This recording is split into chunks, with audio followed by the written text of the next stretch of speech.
A'udzubillahi minasyaitonir rajim. Bismillahirrahmanirrahim. Alhamdulillahi rabbil alamin. Nahmaduhu wa nasta'inuhu wa nastaghfiruh. Wa na'udzubillahi min syururi anfusina wa min sayyiati a'malina. Man yahdihillahu fala mudhillalah wa man yudlil fala hadiyalah. Asyhadu an la ilaha illallah wahdahu la syarikalah wa asyhadu anna sayyidana Muhammadan abduhu wa rasuluh. Allahumma salli wa sallim ala sayyidina wa nabiyyina Muhammad wa ala alihi wa ashabihi wa man tabi'ahum bi ihsanin ila yaumiddin. Rabbi shrah li sadri wa yassir li amri wa hlul 'uqdatam min lisani yafqahu qawli. Subhanaka la ilma lana illa ma 'allamtana innaka antal alimul hakim. Rabbi adkhilni mudkhala sidqin wa akhrijni mukhraja sidqin waj'al li min ladunka sultanan nasira. Allahumma aftah alaina hikmataka wanshur alaina min khazaini rahmatika ya arhamar rahimin. Allahumma arzuqna ya rabbana fahman nabiyyin wa hifzal mursalin wa ilhamal malaikatil muqarrabin fi afiyatin ya arhamar rahimin. Rabbana alayka tawakkalna wa ilayka anabna wa ilaykal masir. Rabbana zidna ilma warzuqna fahma walhamdulillahi rabbil alamin. Muslim-muslimat dirahmati Allah, assalamualaikum warahmatullahi wabarakatuh. Alhamdulillah, sama-sama kita bersyukur kepada Allah Subhanahu wa taala yang telah menganugerahkan kita kesihatan dan keafiatan, kelapangan masa dapat kita bersua untuk meneruskan siri kuliah manasik atau kursus manasik haji kita pada tahun ini. Insya-Allah semoga Allah Ta'ala menganugerahkan kita kekuatan, keimanan dan juga ketakwaan pada Allah Ta'ala. Kita mula sama-sama dengan bertalbiyah. Labbaik Allahumma labbaik. Labbaik la syarika laka labbaik.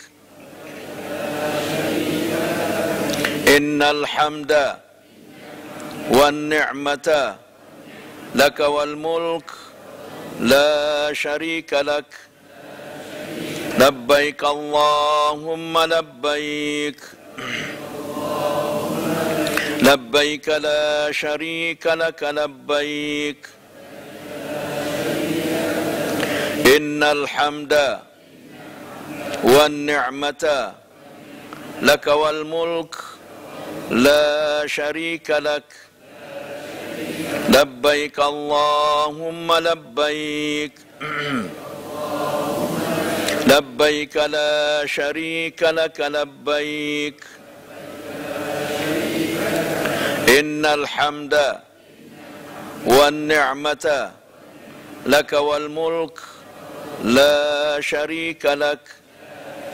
Alhamdulillah, semoga terlebih tadi kita mendapat rahmat pimpinan bimbingan Allah Subhanahu wa taala insya-Allah. Kita sambung kita tu berhenti di doa musafir, betul tak? Okay, alhamdulillah. Kita ulang balik, apakah benda yang perlu kita buat sebelum berlepas? Okey, itu termasuk yang kita bincang itu amalan-amalan sunat sebelum bermusafir. Luruskan niat yang pertama. Okey, mana kita pergi haji ini semata-mata untuk mengabdikan diri pada Allah Taala, menyahut panggilan Allah, bukan kerana urusan dunia, bukan kerana manusia lain. Pergi bukan kerana adik-beradik kita semua dah haji, kita belum. Pergi bukan kerana duit ada lebih, ya kan? Pergi itu semata-mata untuk mengabdikan diri pada Allah Taala. Poin paling penting ialah untuk diampunkan segala dosa-dosa. Itu yang penting. Yang kedua, sebelum pergi kita betulkan amalan-amalan kita. Tambahkan ilmu yang fardu ain. Salatnya, okey, taharahnya, bersucinya, supaya kita betul-betul bersuci dan sah ibadah kita. Itu banyak, terutama kali solat lah tuan-tuan. Kadang-kadang satu masa kita kadang solat di belakang, nampak orang solat rukun sujud saja tidak penuhi, kaki tak dirikan, lipat. Yang kita sedih orang tu ahli surau, tiap waktu pergi surau, dengar mengajar, tapi tak amal pasal apa? Pasal tak ada siapa tegur. Dia rasa dia buat dah betul. Pengalaman saya belajar di pondok. Umur 12 tahun saya masuk pondok. Daripada pondok saya masuk sekolah agama, rakyat, merangkak. Sampai ke universiti, tahun 1 di universiti, kebetulan ada satu kursus praktikal solat. Waktu saya di Indonesia, saya ikut kursus tu. Pasal kita tak pernah dengar, kita kat kampung mana ada dulu belajar sembahyang praktikal. Kursus haji adalah praktikal. Apabila kita pergi, dibetulkan qiyamnya, dibetulkan rokoknya, dibetulkan sujudnya dan sebagainya, baru kita ada orang tegur kita. Sebab benda-benda praktikal macam haji, macam solat, kalau kita tak tengok apa yang kita buat, kita tak tahu kita buat ni betul ke salah. Kita mengaji di surau, jarang orang tegur pasal orang takut kita malu. Kalau tegur mungkin malam tu pergi, malam esok tak pergi sampai sudah. Kan kemungkinan berlaku demikian. Itu masalah.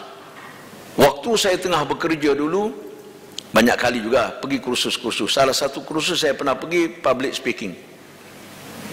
Pergi kursus public speaking, 2 kamera ambil. Nak bercakap 15 minit je, 2 kamera ambil, betul tayang balik apa bad habit yang kita buat. Korek hidung ke, pegang butang baju ke, pegang telinga ke, macam-macam. Tapi kita solat pernah kita rakam? Tak pernah kan?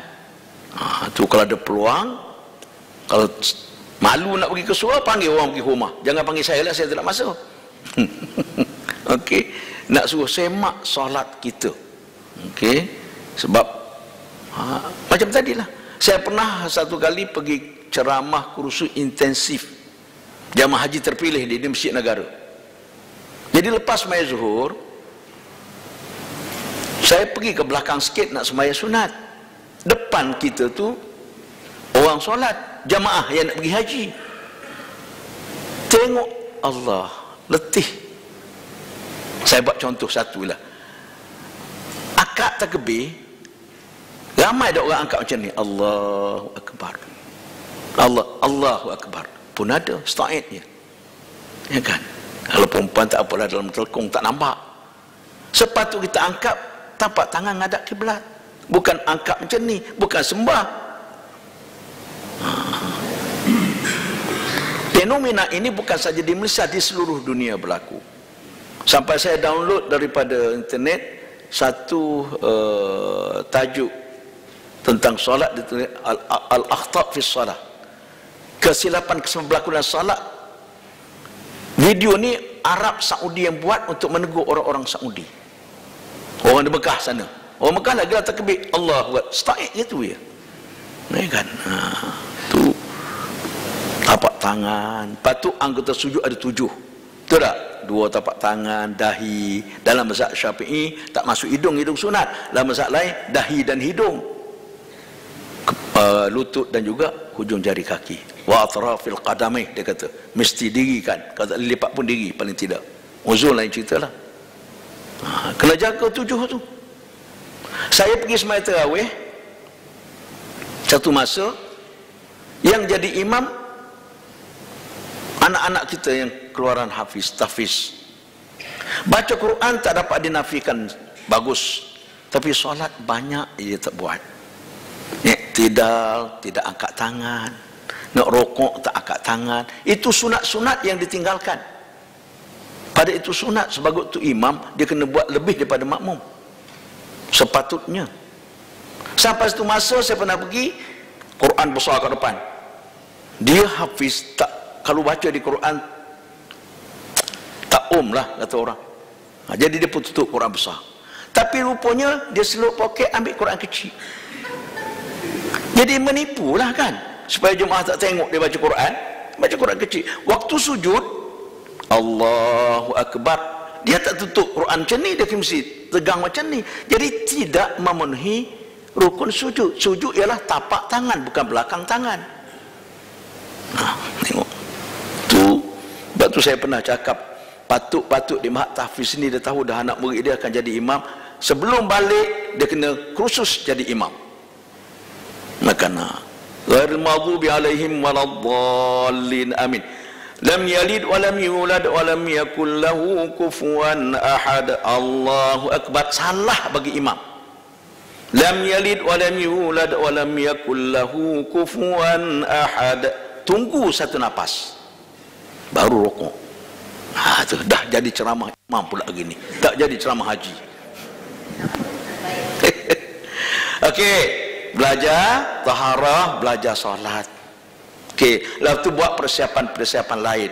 Saya tak termasuk dalam tu, terlupa nak masuklah sebenarnya. Tapi catat kalau pertama jangan lupa kita nak pergi bawa beg plastik sampah. Ni pelik ni. Beg plastik sampah. Sik baik saya tak bawa. Tidak saya bawa, tuan-tuan beli dengan saya. Dah jadi meniaga beg plastik sampah. Tujuan dia banyak. Saya buat ni berdasar pada pengalaman saya. Saya kena banjir 4 kali di Mekah musim haji. Paling berat tahun 2004. Tenggelam, hanyut bas. Ketika tu jamaah tidur berdiri, semua beg basah. Nak pakai apa?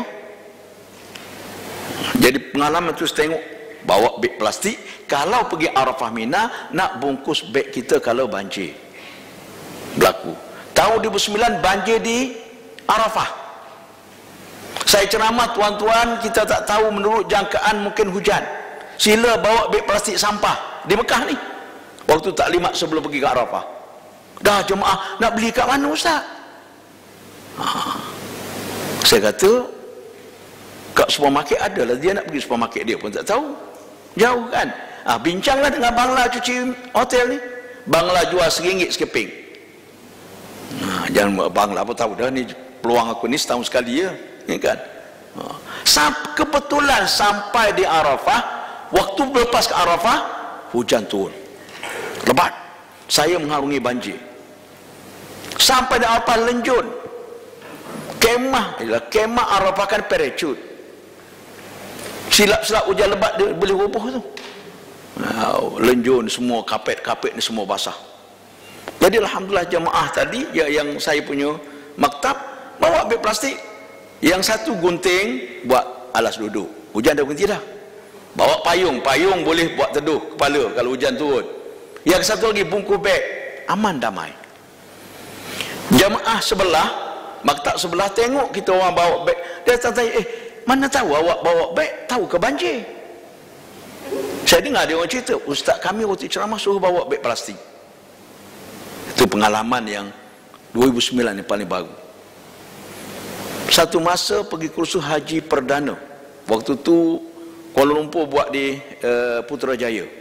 Waktu tu Putrajaya tak mahal, belum mengerti berniaga. Masjid Putrajaya tu bayar token saja. Sekarang Masya Allah Tabarakallah, dah 2 tahun kita pindah ke UIA. Mahal.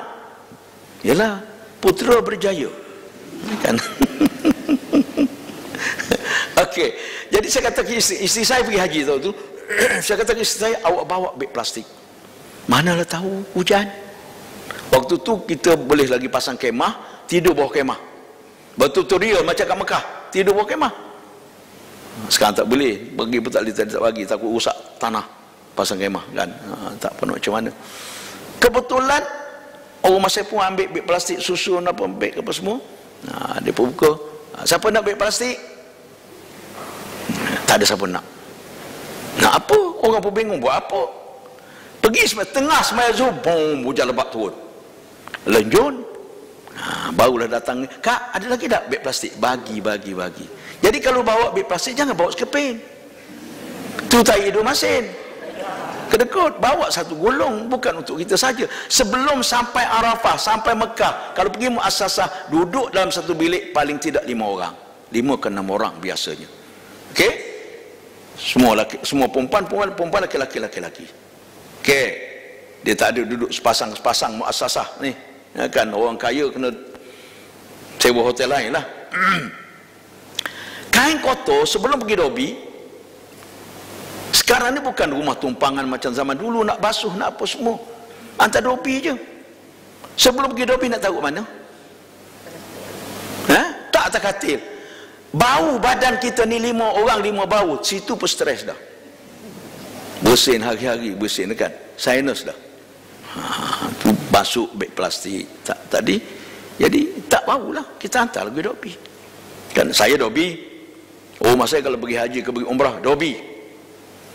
Datang bayar mahal-mahal, duk basuh baju, lepas tu kelahi. Nak jemur kat mana? Berebut tempat jemur tu kelahi. Lepas tu berderet kat dinding luar tu.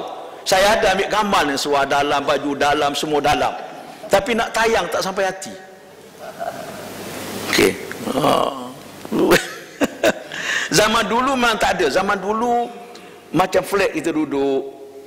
Tahun 90-an dulu duduk bawah. Ada satu ruang dapur. Nak masak air rebus sendiri. Dia bagi tahu periuk besar dulu. Saya tengah masak air, plepop air masuk. Tengok-tengok seluar dalam kat atas. Tu zaman itu. Okey. Zaman sekarang pergi hotel muassasah pun dia bagi kereta, beri cerit elektrik tu untuk rebus air. Jadi dah lain lah, beza. Tapi dopi duk berebut, duk kelahi, dah nak jaga hati. Oh, payah. Habis duit sikit tak apa dah, kita nak pergi ibadah. Betul tak? Saya paling kuat habislah 500-600 katakanlah semasa musim haji. Tak apa dah, beli kapet lagi mahal. Beli cerit sekarang tak ada. Dulu fenomena cerit 11 beradik cerit tu. Saya tengok orang Sabah, orang Sarawak lagi kuat beli. Kapal terbang tak lalu nak naik. Arab dulu di atas bas dia tendang yang berdebung turun. Muncul cerit tu duduk kat belakang, kena tendangan. Dulu. Okey. Jadi persiapkan beg plastik sampah. Beg plastik sampah kecil. Sampah kecil. Beg plastik kecil yang macam orang taruh kuih tu, jangan besar macam kuih tu, yang kecil je. Nak buat apa ni?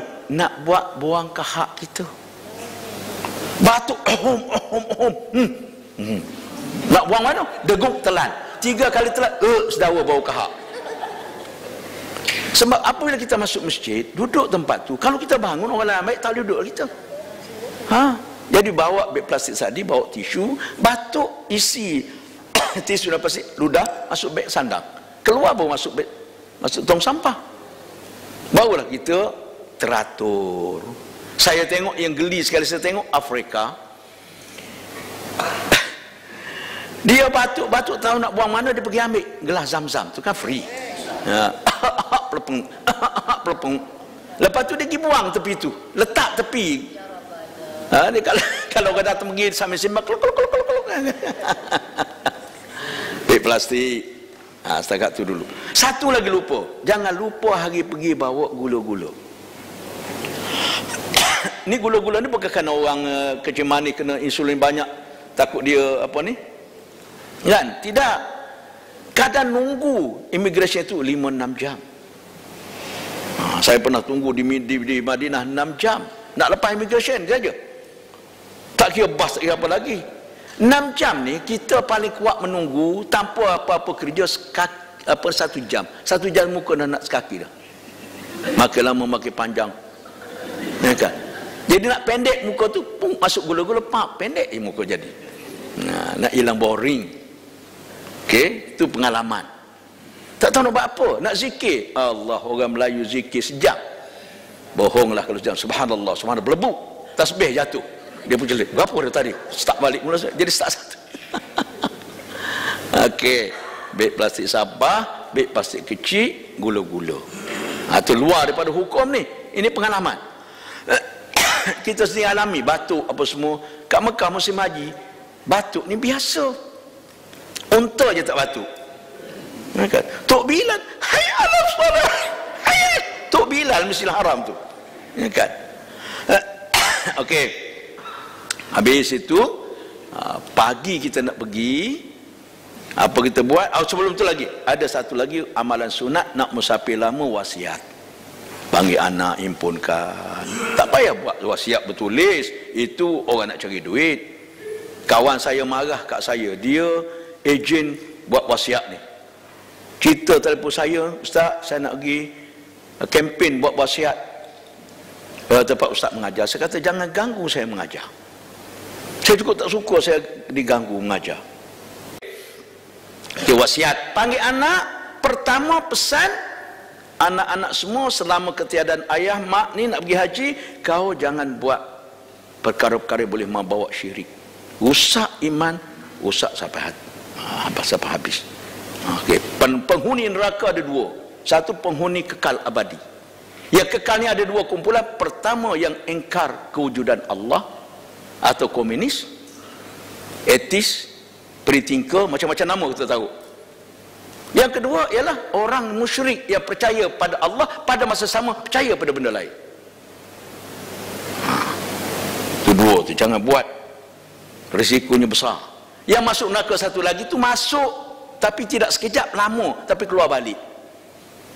Itu yang ni dipanggil muslim asi. Buat maksiat tapi dia tidak menafikan maksiat.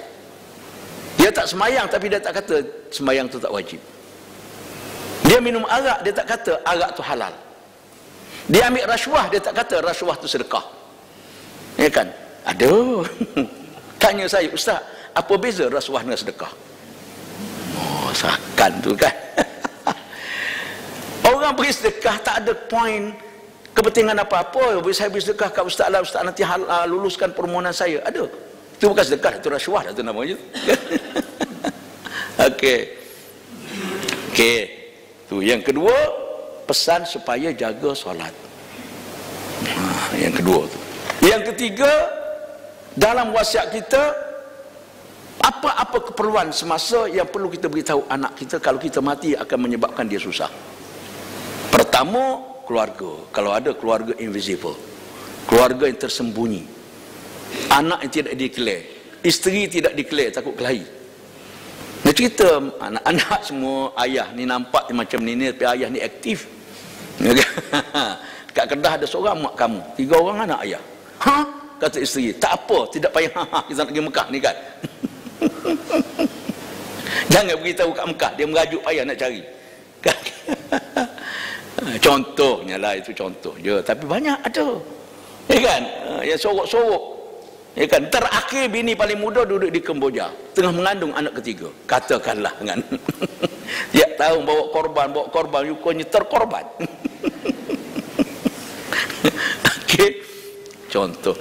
Kemudian tentang harta benda kita. Apa aset yang kita ada? Dan maklumatnya di mana? Supaya mereka mudah urus. Yang keempat, kena cerita hutang. Jangan seronok cerita harta je, hutang tak cerita. Kereta ni ada banyak mana lagi, mana dia punya file dia dekat mana, maklumat dia di mana, apa semua. Supaya kalau kita mati pun tak adalah susah orang mencari maklumat-maklumat tersebut, kan? Hutang piutang dan sebagainya. Hutang dengan orang apa lagi yang tidak ada penjamin dan sebagainya. Wallahu a'lam. Kemudian barulah kita agihkan tugas. Kalau ada tugas kat rumah ni, tugas apa, kan? Siapa paling tidak nak tengok rumah. 40 hari takkan tak ada orang tengok rumah. Saya kata dengan isteri saya pergi, kami anak dah, keluarga semua. Ada orang datang tengok. Kebetulan ni anak-anak saya semua buat alamat rumah saya. Jadi hari-hari dia orang datang tengok surat. Kan? Dia sebagai duduk rumah sewa, kan buat alamat tetap di rumah saya lah. Dia datang. Tapi saya tak menyusahkan mereka lah. Depan dengan belakang saya pakai spotlight, saya taruh timer. Petang nyala, pagi mati, ya kan? Tapi kalau kadang blackout, mati juga dia pun. Anak kena kita tengok juga. Mana ada tugasan lah. Kalau yang masih muda, tuan-tuan, anak-anak sekolah lagi, bas, banyak kerja-kerja yang perlu kita senaraikan. Okey, tu supaya kita apa ni? Nabi subat tu supaya pergi Mekah tenang. Tak payah fikir, Allah mak anak aku ni yuran bulan ni dah bayar ke belum? Tak payah fikir, semua dah sedia dah. Dah ada orang. Kalau pejabat kerajaan 28 hari kita cuti, dah ada orang nanggung kerja. Sama lah dengan hidup kita. Ya kan, mesti ada pengganti orang yang ambil alih tugas kita. Wallahu a'lam bissawab. Datang ke sana tenang, tak ada fikir apa-apa kita. Okey. Pada pagi kita nak pergi, amalan sunat pertama mandi sunat musafir. Masuk bilik mandi, sahaja aku, tak usah nawai itu, payah nawai itu ni Arab. Kita Melayu, tak ada siapa suruh niat bahasa Arab. Kita dah nawai itu dekat tu kan. Sama dengan berdoa. Kadang-kadang doa salah. Orang Allahumma inni a'udzubika, dia Allahumma inni as'aluka, dah kacau. Ya Allah, aku berlindung dengan engkau, jadi ya Allah, aku mohon pada engkau. Ada satu doa tu Nabi ajar pada Abu Umamah, kerana Abu Umamah ni banyak utang, risau dia. Allahumma inni a'udzubika minal hammi wal hazan wa a'udzubika minal ajzi wal kasal. Kalau tukar bahasa, Allahumma inni as'aluka, ya Allah, aku mohon padamu duka cita dan ragu-ragu, aku mohon padamu malas dan juga lemah. Oh, dah kacau. Nama itu Melayu, tak payah. Sahaja aku mandi sunat musafir kan Allah Ta'ala, habis cerita. Tak payah sahaja aku dah masuk tu niat jadi dah, ya kan? Jangan menari kat situ nawa itu, tak payah kan. Tu mandi sunat musafir, katakan air semua anggota badan, habis. Kita akan mandi macam tu juga. Perempuan nak pergi jalan jauh berhari-hari, takkan tak shampoo rambut kan? Kecuali dia tak ada rambut, nak shampoo kepala kan, nak shampoo juga kan. Macam saya shampoo juga walaupun rambut ada style, nak hilangkan momo. Mandi dapat sunat, lepas tu tengok waktu. Kalau waktu tu bukan waktu tahrim, kita solat sunat musafir. Okey, kalau pagi berlepas, dia tak boleh solat sunat ni lepas subuh sampai ke terbit matahari. Sekarang 7.20 dah keluar matahari.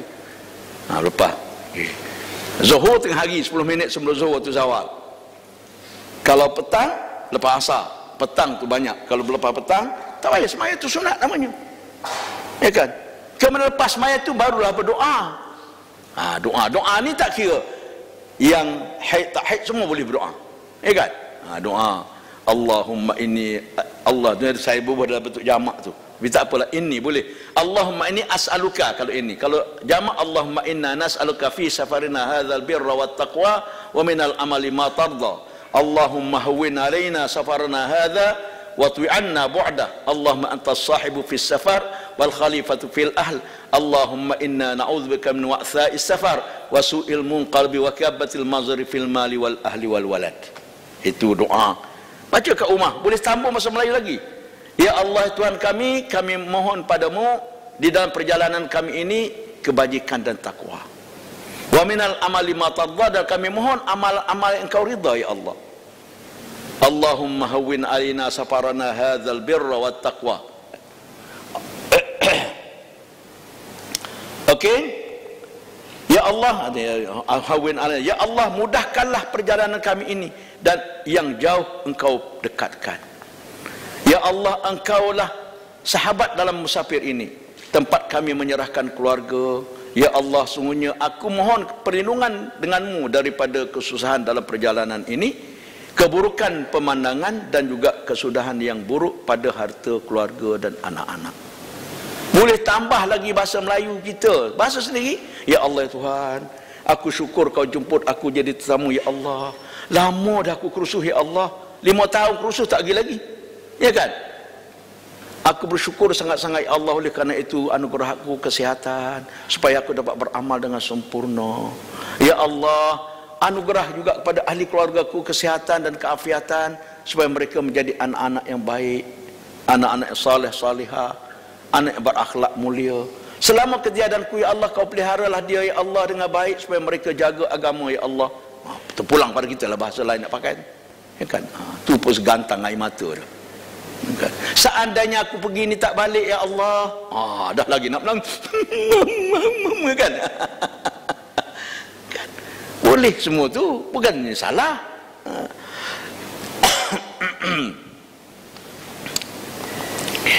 Kalau dia keluar rumah, dahulukan kaki kanan biasa. Itu amalan harian, bukan kerana nak pergi haji saja.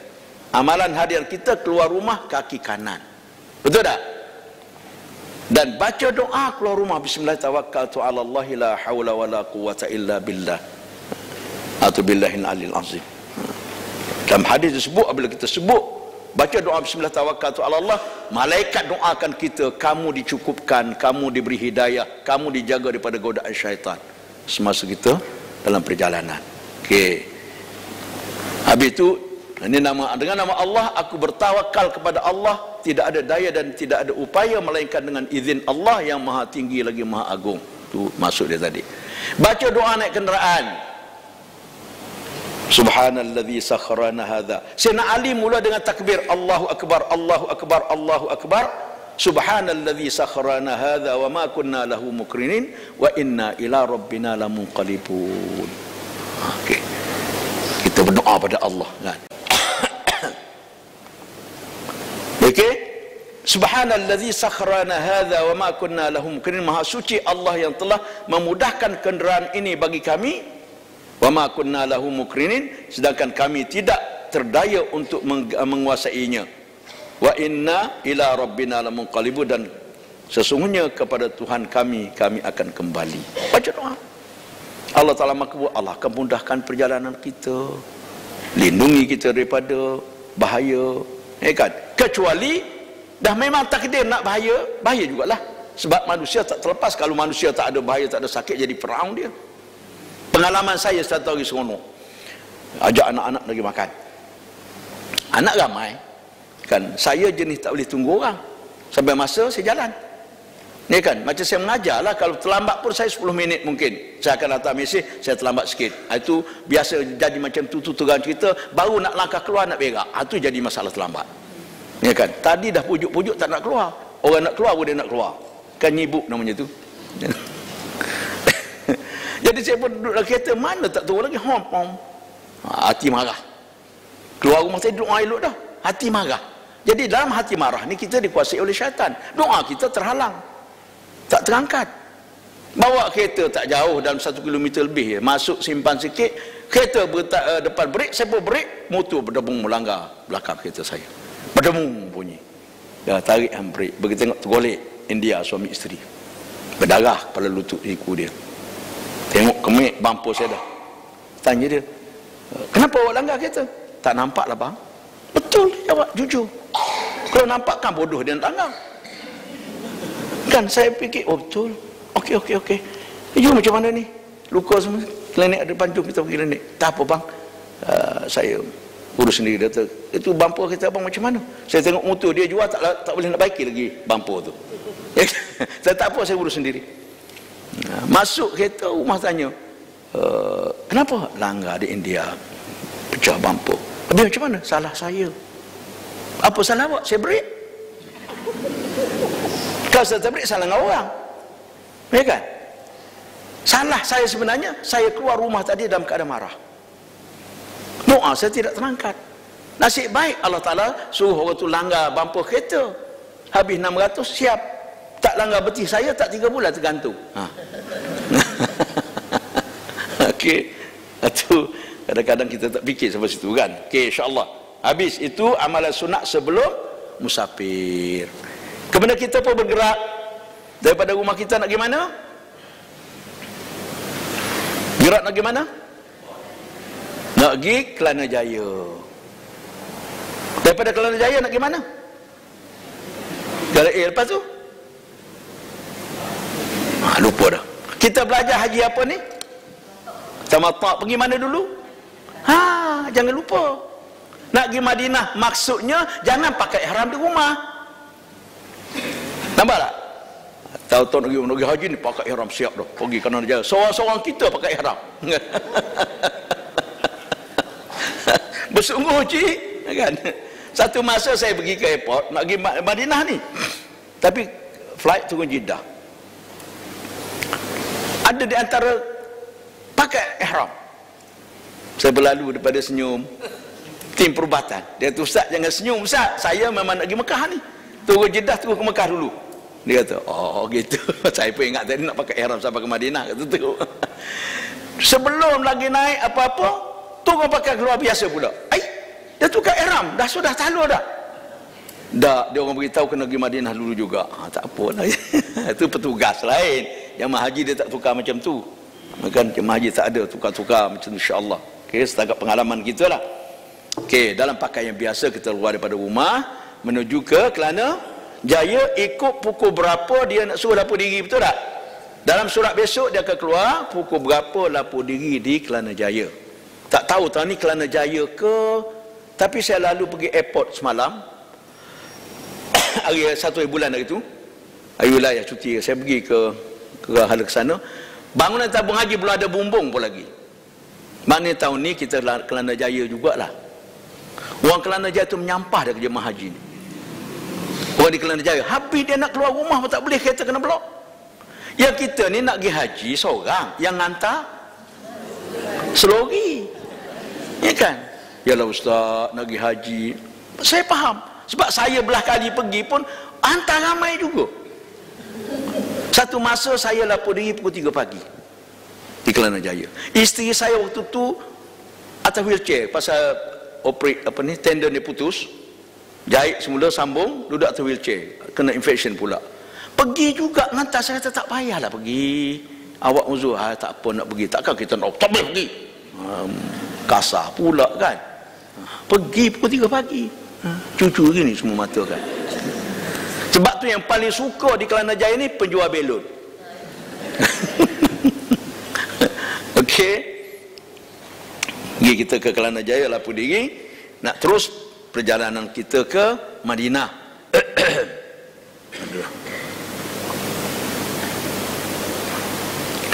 Oleh kerana kita nak pergi musafir, ada satu benda yang perlu kita cerita sikit tentang solat sunat, solat jamak dan qasar.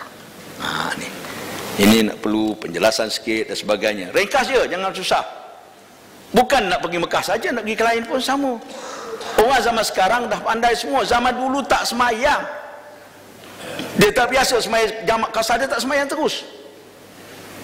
Saya pergi hantar nenek saya pergi haji tahun 60-an, 64 tak salah. Daripada Kelantan naik kereta api ke Kuala Lumpur ke Seberang Perai. Wush, lama tu, pukul 10 pagi ni, pukul 6 petang esok baru sampai. Tak semayang. Atas kereta api tak semayang. Sampai di Pulau Pinang, jam qada. Berapa waktu qada tu? Lekuk daya-daya qada ni. Pasal tak biasa, walaupun hukum ada. Tak belajar, tak biasa. Ya kan? Saya pernah bawa jemaah pergi Mekah. Okey, kita sembahyang jamak. Tak biasa loh, tak sedap ustaz. Pasal apa tak biasa? Ni solat, bukan tom yam. Dia tak main sedap tak sedap. Okay? Dia ilmu yang penting. Okey? Sekarang dah biasa. Solat jamak dan qasar, dua benda berlainan. Satu jamak, satu qasar. Jadi kita tengok dulu solat jamak dulu. Jamak bukan jima'. Itu baris berubah, makna berubah. Okey? Senyumlah kan, betul dah bahasa. Kalau baris di atas lain makna, baris di bawah lain makna. Tulisan sama. Jamak artinya himpun, iaitu menghimpunkan solat zuhur dengan asar, solat maghrib dengan isyak. Subuh tak boleh himpun dengan mana-mana. Asar jangan himpun dengan maghrib. Tahun 80 dulu, tahun 80 saya mula-mula kerja. Satu hari tu ada occasion lah. Ada peresmian apa tak ingat, tapi menteri nak datang. Jadi pengalaman saya dengan menteri-menteri ni, tak ada yang tepat masa, mesti lambat punya datang. Daripada dulu sampai sekarang jarang jumpa tepat masa kecuali Mahathir. Mahathir tu istimewa dia. Dia tak. Yang lain cakap je, berceramah dengan kita, pancua, dia sendiri tak ada pernah pancua. Okey? Tunggu. Asar dah nak habis ni. Saya jumpa bos saya, Tu Haji, saya tinggal sekejap, saya solat sekejap ni, asar nak habis. Okeylah ustaz, pergi dulu, tak apa, saya tunggu sini. Dia kata, saya tak apa, saya jamak dah tengah maghrib. Tu tahun 80. Okey. Nak jamak asar dengan maghrib, tak terkata saya apa-apa. Okey. Itu jamak zuhur dengan asar, maghrib dengan isyak. Okey. Solat jamak boleh dilakukan pertama dalam perjalanan yang diharuskan oleh syarak. Kerana musafir, tapi tujuan musafir diharuskan oleh syarak, mana bukan maksiat. Kalau musafir itu pergi kerana maksiat, tak boleh. Pergi main golf boleh jamak, tapi kalau main golf ada betting, tak boleh jamak. Kan dua benda kan? Main golf saja main tak apa. Betting haram. Kaki golf senyum apabila saya sebut. Okey. Okey. Saya ada pengalaman pukul golf ni sekali dalam hidup saya ni. Tahun 92 Saya di Melaka jadi timbalan pengarah di negeri Melaka. Mesyuarat ketua jabatan tu Esko Pertanian kata, mesyuarat next month semua orang kena pukul golf. Pasal kawan dia yang ada apa ni, golf course ni. Kan kaki tangan kerajaan ada apa nama ni, ada peruntukan untuk bayar member. Bos saya pandai, next month dia cuti, saya kena pergi mesyuarat. Ustaz you pergilah. Tapi dia orang nak pukul golf tu. Tak apa lah saya kata. Mesyuarat. Sejak mesyuaratnya turun ke padan. Pergi pukul golf. Saya pun waktu gila dengan saya doa, ya Allah Tuhan, jadikanlah pukulan aku ini first and last dalam hidup aku. Bismillahirrahmanirrahim. Pum, masuk pokok getah, tak tahu ke mana pergi. Sekali itulah sampai sekarang. Kalau tidak tak kuliah subuh saya. Okey, dibenarkan oleh syarak. Jarak adalah tak kurang 2 marhalah, lebih kurang 91 km kan jaraknya. Kerana hujan boleh juga bagi jemaah di masjid tengah sembahyang hujan lebat, Zuhur katakanlah, beri salam macam masih hujan lagi, boleh jamak dengan asar. Tapi di Malaysia orang tak pernah buat. Saya pernah sekali alami sembahyang Jumaat, ialah tahun 70-an, mic tak kuat, tu imam tua, Bismillahirrahmanirrahim, kita kat belakang mana dengar hujan lebat, habis main Jumaat qamat. Oh, tu imam batal ke? Dalam hati kita bersemayanglah balik, Allahu Akbar, niat sembahyang Jumaat balik 2 rakaat baca tahiyat lah kan. Lepas tu bangkit rakaat ketiga. Bangkit rakaat ketiga, saya pun semaya bingung, tak tahu apa. Lepas tu belajar baru jumpa boleh jamak kalau hujan lebat bagi jamaah di masjid sahaja, yang kat rumah jangan buat pasal. Okey, kerana sakit dalam mazhab Syafi'i, kalau sakit yang boleh jamak tadi, kalau tidak jamak penyakitnya lambat sembuh atau tambah parah. Ni kena jamak, tak jamak lambat sembuh atau tambah parah. Kan kalau tidak tak boleh. Itu mazhab Syafi'i. Mak saya sakit kat kampung, sakit dah orang tua, nak kena wudukan dia. Saya kata ke adik saya, takhirkan zuhur supaya dekat dengan asar. Kau wudukan dia untuk sembahyang zuhur, habis sembahyang zuhur kejap, asar sembahyang asar. Kita nak jaga juga, tak nak ambil yang khilaf-khilaf. Ada pandangan mengatakan boleh asal sakit je. Ini kita tak nak. Sebab tu ada orang kata kenduri kahwin pun boleh jamak. Hebat lagi tu, ya kan? Pengantin berapa waktu dia jamak? Pakai bedak dengan marik-marik tak sembahyang lagi, takut hilang make up, ya kan? Sebab tu anak saya, siapa tak make up saya upah 500. Duit peruntukan make up tu ambil kat awak, saya bayar. Ada tak make up, anak bungsu seorang tak make up sendiri, pakai bedak lebih kurang, dapat anak juga sampai sekarang. Saya dengan rumah saya make up lebih kurang gitu je dulu kan. Wallahu alam. Saya sendiri kena make up bila nak masuk TV. Allah. Make up 10.30 lan. 10.30 kita berhenti. Okey, kerana sakit, kerana takut dalam peperangan, takut dimusuh dan sebagainya. Okey, boleh jamak. Kerana ada keperluan atau hajat, seperti kita buat sekarang di Arafah Mina. Tuan-tuan, zaman dulu kita tak sembahyang jamak di Arafah Mina. Pak mazhab Syafi'i memandang perbuatan Nabi musafir pada masa itu. Maka kita sembahyang zuhur, sembahyang asar setiap waktu. Satu masa berlaku kerana ramai orang, punca air tak banyak, air banyak puncanya, paipnya. Kiu nak ambil wuduk sampai terlepas zuhur. Balik muzakarah ketika itu, kita pun kata kita solat jamak tapi tanpa kasar. Jamak lil hajah ini tak boleh kasar, jamak sahaja sampai hari inilah. Wallahu alam. Nanti sampai cerita Arafah kita cerita balik. Solat jamak terbahagi pada 2, iaitu jamak takdim dan jamak takhir. Dia tak ada 3 dan 4 jamak takyah, jamak takdan. Jamak takdim, jamak takhir saja. Jamak takdim itu menghimpunkan solat zuhur dan asar dalam waktu zuhur, atau solat maghrib dan isyak dalam waktu maghrib, didahulukan. Itu jamak takdim. Ada syarat-syarat tersendiri. Okey.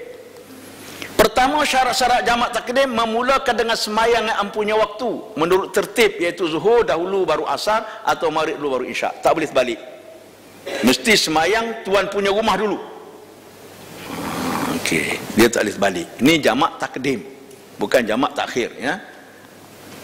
Berniat jamak takdim dalam solat yang pertama sebelum memberi salam. Afdal dalam takbiratul ihram. Tak sempat boleh selepas takbir. Semaya zuhur, singgah ni semaya zuhur. Kata saya nak pergi ke utara, singgah di Tapah. Semaya zuhur di masjid. Kita Allah Akbar, semaya zuhur, jadi makmum. 4 rakaat.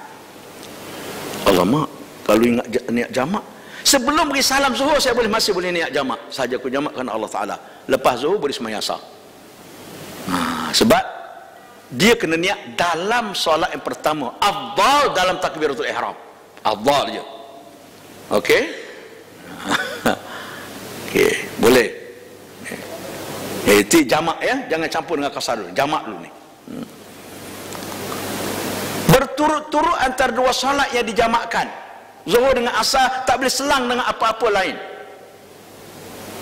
Sebab tu putusan kita dalam muzakarah ambil yang paling kuat, iaitu orang-orang daimul hadas tak boleh jamak.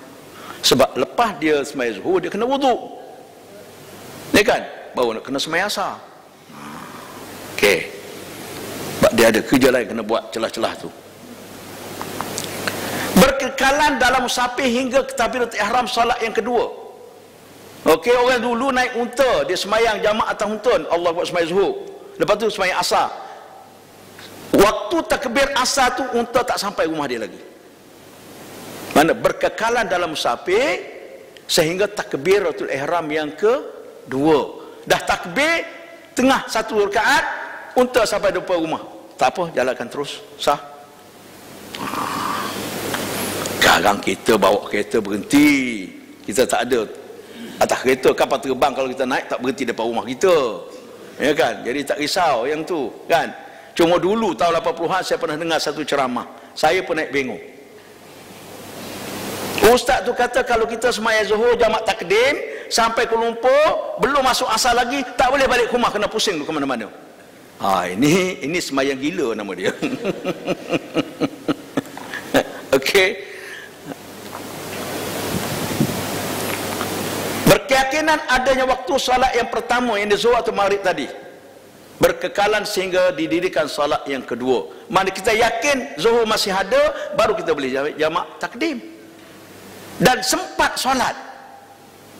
Berkala mana sempat solat. Kalau kita rasa tak sempat, zuhur masih ada, tapi kalau solat tak sempat habis, niat jamak takhir terus. Ya kan? Yang terlupa niat tu jamak takyahnya tu. Ya kan? Okey. Okey, habis tu jamak takdim. Syarat dia. Jamak takhir pula menghimpunkan solat zuhur dan asar dalam waktu asar, atau maghrib dan isyak dalam waktu isyak. Syarat dia berniat jamak dalam waktu yang pertama, iaitu zuhur atau maghrib tadi. Masuk waktu zuhur kita ada niat nak jamak takhir. Mana kalau mati sebelum masuk asar pun kita tidak kena hukum, kerana kita ada niat nak jamak menurut syarat, boleh. Ya kan? Okey, itu penting. Tiba-tiba nak kencing, berhenti satu masjid, zuhur masih ada, boleh tak sembahyang jamak takdim pula? Boleh tak? Boleh. Kan niat tadi tidak terikat. Kita niat tadi apabila tak sempat zuhur tu kita sembahyang tu asar. Tapi kalau dah ada masa berhenti kencing, sembahyang terus dah zuhur dengan asar. Nak berhenti berapa kali? Ini kan. Okey. Berkekalan dalam musafir hingga salam solat yang kedua. Sama tadilah. Okey, dalam musafir. Apa makna musafir? Berpergian daripada rumah kita, mukim kita, pada jarak tidak kurang 91 km. Dan tujuannya diharuskan oleh syarak, dan berada di tempat itu menurut mazhab Syafi'i tidak lebih 3 hari. Tidak termasuk hari pergi hari balik. Okey, tak lebih 3 hari. Kita pergi haji duduk Madinah berapa hari? 8 hari. Sampai hotel tamat musafir. Sampai hotel tamat musafir. Jangan 3 hari sembahyang jamak, 5 hari sembahyang biasa. Itu jadi taik cicak. Dulu banyak salah faham ni. Saya ceramah kepada petugas-petugas haji. Budak-budak yang nak pergi haji ni pun silap. Daripada Penang datang Kuala Lumpur kursus seminggu, 3 hari jamak, 4 hari lagi sembahyang biasa. Sehinggalah putusan muzakarah dibuat. Sampai saja putus musafirnya dah habis. Okey, pasal kita duduk qasad kita 8 hari. Berbeza kalau qasad kita pendek, kita boleh sambung. Contoh, saya kerja audit. Daripada Kuala Lumpur pergi ke Melaka nak buat audit 2 hari. Buat audit kerja, tengok tak selesai. Kita jangka besok boleh selesai. Boleh lagi sambung. Qasad awal 2 hari je. Esok selesai, sambung lagi boleh, maksimum 18. Okey, tu kalau satu tempat. Kalau pindah lagi boleh.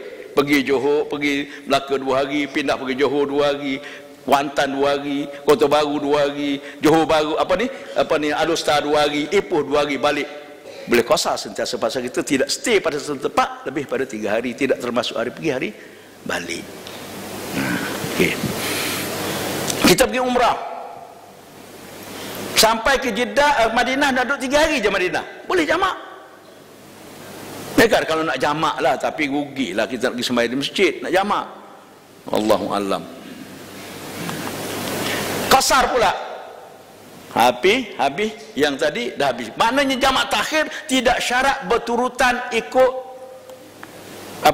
tertib. Sembahyang zuhur dulu baru asar, tak boleh sembahyang asar dulu baru zuhur. Pergi-pergi orang tengah sembahyang asar, kita sembahyang asar dulu. Lepas sembahyang asar baru kita sembahyang zuhur. Jamak takhir boleh, jamak takhir walau bagaimanapun afdal ikut tertib. Okey. Okey, qasar. Arti qasar ni memendekkan. Kasrun ni pendek. Tapi janganlah sebut Ustaz Sapawi mana, Ustaz Sapawi qasar. Mentang-mentang pendek kan. Kita tua-tua ni dia tak kembang ke atas, dia kembang ke tepi. Okey.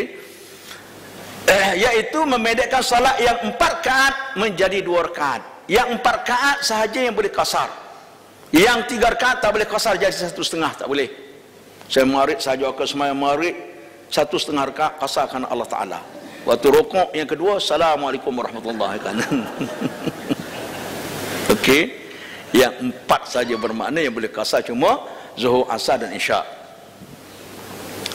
Solat zuhur, asar dan isyak sahaja boleh dikasarkan. Solat subuh dan maghrib tidak boleh dikasarkan. Syarat-syarat qasar. Pertama, dalam perjalanan yang diharuskan oleh syarak. Sama juga.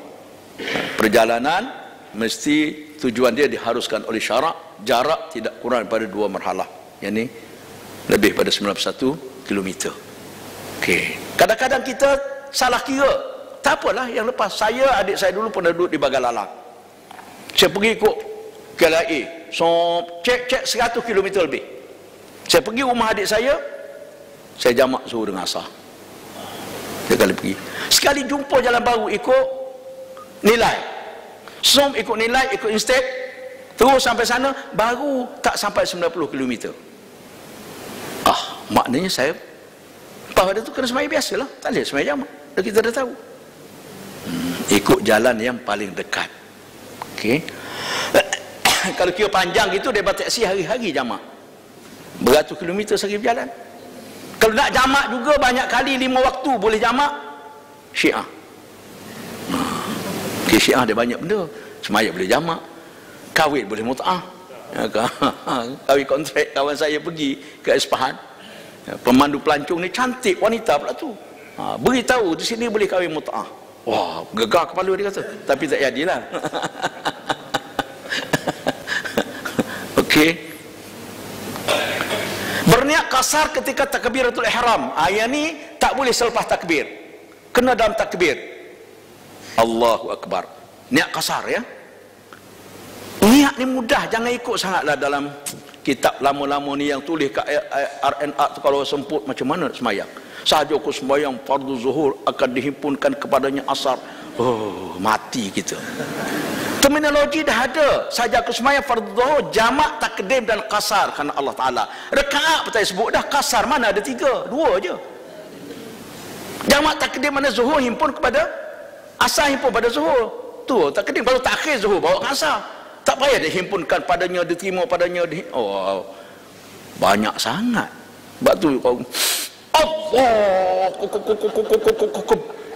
ni kan. Payah sangat sebenarnya. Perniat kasar ketika takbiratul ihram. Tak boleh. Allah Akbar niat 4 rakaat kan. Lepas tu cup-cup 2 je. Tak boleh. Kan?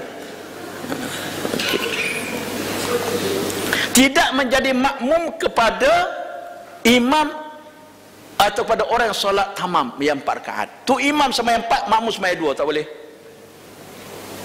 Tapi kita tak tahu tu imam ni kasar tak kasar, anggap dia tamam, terus 4. Kita pergi orang dah sembahyang, tak boleh buat jemaah baru macam anak tu, banyak silap. Adab dia tak boleh 2 jemaah dalam satu masa. Pergi orang tengah sembahyang kena sambung. Allah Akbar. Kita pergi dapat tahiyat akhir, kita dapat pahala daripada awal lagi. Datang lagi sambung, kita datang semua sampai ke dinding belakang. Datang terakhir cuit kita nak jadi makmum, kita terkata dinding kan. Kita kena langkah ke depan supaya dia boleh jadi makmum. Tu dalam Islam. Kita tengok RNR sedih kita, 3 pun ada tu imam sekaligus. Yang ni baca kuliah, ni baca Allah macam-macam, tengah sujud Allahu Akbar kata seorang imam. Tengok tu imam orang kata imam kita sujud balik, batal tu kita. Okey, tu mesti dalam takbir. Tidak jadi makmum pada orang yang tamam. Kalau dia jadi imam, orang tamam jadi makmum, tak ada masalah. Ya kan, takkan habis 2 rakaat kita pergi salam, assalamualaikum, bye imam, imam terus ya, saya sudah dah. Okey. Solat yang dikasar adalah solat yang 4 rakaat saja, kita dah sebut tadi. Catatan, jamak takhir boleh dirikan, sama ada solat asar dahulu baru solat zuhur, solat isyak dulu baru solat maghrib, atau boleh juga lebih afdal solat ikut tertib, zuhur dulu baru asar, maghrib dulu baru isyak. Itu yang lebih afdal. Okey. Bila nak mula sembahyang jamak ni? Setelah kita bergerak. Kalau pendapat dalam mazhab Syafi'i, keluar pada mukim. Mana mukim kita? Kuala Lumpur payah. Kalau di kampung mudah. Kuala Lumpur mana mukim? Mungkin sini mukim masjid apa ni? As-Sabirin. Masjid apa nama ni? Ridwan dekat je. Ini kat sini kalau Taman Qasas, 1 taman 2 masjid. Sempadan jalan je. Pada saya di Kuala Lumpur ni, keluar je taman, dah keluarlah mukim. Dia nak ukur macam mana, tak ada sempadan. Kawan saya di Pulau Pinang, dia tahu kami di Pulau Pinang tahu sempadan mukim. Ya, kata Pulau Pinang luar mana, ya kan? Wah, okey, insya-Allah. Sebab tu kita di Madinah, duduk Madinah 8 hari. Nak pergi Mekah tak boleh sembahyang jamak di Masjid Nabawi, sebab kita belum gerak. Orang pergi umrah tak apa, duduk 3 hari je, sampai hari Isnin, Selasa, Rabu dah nak bergerak ke Mekah. Khamis dekat Mekah baru 4 hari, baru 3 hari tak sampai, pasal 3 hari tak termasuk hari pergi hari balik. Jadi kalau campur 2 hari pergi hari balik jadi 5 hari. Okey, tu yang boleh jamak. Allahu a'lam. Salat jamak dilaksanakan dengan 1 azan dan 2 iqamah. Kalau semua kita satu grup semayang, nak semayang jamak, azan sekali saja tapi iqamat 2 kali. Macam kita akan buat di Arafah. Okey, masuk waktu azan, lepas tu semayang sunat apa semua, qamat untuk zuhur katakanlah. Lepas tu qamat lagi untuk asar. Habis salat jamak dan qasar. Ada persoalan?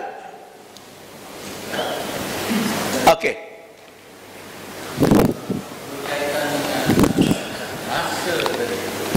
Setelah saya nak musafir ke Muar, saya musafir dari Kuala Lumpur, saya sudah kat Batu, Melaka, saya tidur di Melaka 3 hari. Saya boleh 3 hari itu termasuk hari sampai ke tidak? Tak termasuk hari perjalanan. Okey, masih boleh lagi, okey. Jadi bermula daripada saya berhenti perjalanan, saya berhenti itu 3 hari saya. Begak. Jadi boleh kasar jamaah. Boleh, okey. Lepas tu saya pergi ke Muar. Daripada Melaka. Okey. Dia tak sampai. Dia kira daripada Kuala Lumpur, bukan kira daripada situ. Oh gitu. Soalan saya Ustaz. Saya nak minta penjelasan. Daripada Melaka ke Muar tu dia tak sampai 2 marhalah. Okey. Jadi saya pergi ke Muar tu melebihi daripada 3 hari. Bolehkah saya jamak? Tak boleh, pasal lebih 3 hari bukan masalah jarak, masalah tempoh masa. Masa tempoh. Masa tempoh masa melebihi daripada 3 hari. Ya. Okey. Lepas tu daripada Melaka tu saya tolak ke Johor Bahru. Okey. Yang di Melaka tu lebih masanya. Yang di Johor Bahru tadi 3 hari je. Jadi yang di Melaka, maaf saya, yang di Muar tu melebihi 3 hari. Okey, dah tak boleh jamak kasar lah. Katalah 4 hari atau 5 hari. Lepas tu saya bergerak ke Johor Bahru. Boleh. Jadi yang Johor tu boleh, yang di Muar tak boleh. Tak boleh. Yang di Muar tak boleh. Jadi Muar tak boleh pasal jangka masa. Dah lebih. Lepas tu bergerak semula tu dia kira starting barulah. Saya balik kampung di Kelantan seminggu. Lepas tu nak pergi jalankan tugas di Kedah. Di Kelantan saya tak boleh jamak, di Kedah saya boleh pasal nak pergi 2 hari je. Contoh, ya kan? Okey. Dia ada jarak, ada jangka tempoh. Ya kan? Jadi satu soalan lagi. Tadi Ustaz kata kalau kita nak jamak kasar, keluar taman tu je dah boleh kan? Dalam kitab dia kata keluar mukim, tapi kerana di Kuala Lumpur ni cukup susah nak buat kata mukim. Dia kata kalau sini kita nak keluar tu, mana keluar Kuala Lumpur. Katalah saya daripada sini sebelum Johor kan. Sebelum Johor saya keluar. Dah dekat waktu Johor tapi sebelum Johor. Okey. Saya keluar daripada Kuala Lumpur tu, mestilah dia kata Kuala Lumpur bukan Kuala Taman. Saya keluar je daripada taman. Kuala Lumpur ada berapa mukim? Mukim ni kan ikut masjid. Ya kan? Mukim ni ikut masjid. Dia bukan ikut bandar Kuala Lumpur. Kuala Lumpur ni negeri dah. Jadi ustaz ni kena cerdik sikit lah. Okey. Kalau tidak nyanyi ke orang. Nak suruh keluar Kuala Lumpur silap-silap kalau jam asap tak sebab sembahyang. Taman kita ni ustaz, dekat-dekat. Memang pun. Saya tanya mudah ya, kalau di Taman Kawasan ada 2 masjid, sah tak sah semayang 2 masjid tu Jumaat? Kalau sah mana mukim lah tu. Ya kan? Sebab tu pejabat agama benarkan. Sebab sempadan antara mukim sama ada sungai atau jalan raya. Taman kita dengan Taman Melawati dekat-dekat. Betul. Melawati ada solat Jumaat kan? Ada. Ya. Macam kita nak jam 1 kita nak Sabah dengan ya, okey. Flight pukul 5. Okey. Jadi flight tu mungkin sebab kita pergi airport, before kita pergi airport tu, jadi mungkin masuk asar tu masa kita ke airport lah, tak sempat. Ya. Lepas tu bila sampai di Sabah tu pula dah lepas dah waktu, dah masuk waktu maghrib. Okey. Jadi asar ni boleh tak kita jamak dekat rumah? Saya nak contoh saya tersalah beli tiket. Nak balik bulan 3 saya beli tiket, ambil kapal terbang pukul 6.30. Sebab waktu saya beli tu Zuhur subuh masuk pukul 5 lebih sikit je. Sekarang dah pukul 6.10. Bermakna 6.30 nak terbang, pukul 6 dia panggil. Subuh tak masuk lagi. Sampai Kota Baru subuh dah habis. Sebab tu dalam mazhab Syafi'i ada lagi satu solat dia nama solat hormat waktu. Okey? Mana saya semaya subuh nanti kena hormat waktu. Semayang ada tapi tidak memenuhi syarat sah solat kerana menghadap kiblatnya tidak, apanya tidak, tapi wajib kena solat dalam waktu dia. Dalam mazhab Syafi'i saja nama hormat waktu, mazhab lain tak ada nama hormat waktu, semayang je dia kata. Okey. Ada yang kata dia boleh jamak tapi tak boleh kasar. Jamak dengan siapa tu? Dia jamak dengan Zuhur dan sama-sama Zuhur tu. Oh ni yang tak disemayang ni apa benda? Asar. Waktu semayang Zuhur ni kenapa tak jamak? Dia jamak masa Zuhur. Mungkin dekat pejabat ke masa Zuhur. Boleh. Kalau kita daripada rumah singgah pejabat, petang karang nak terbang. Betul tak? Kita keluar pagi daripada rumah kita jauh dengan pejabat. Dah luar mukim dah pejabat tu. Jangan pejabat tepi rumah. Kan? Jabat stroik daripada rumah.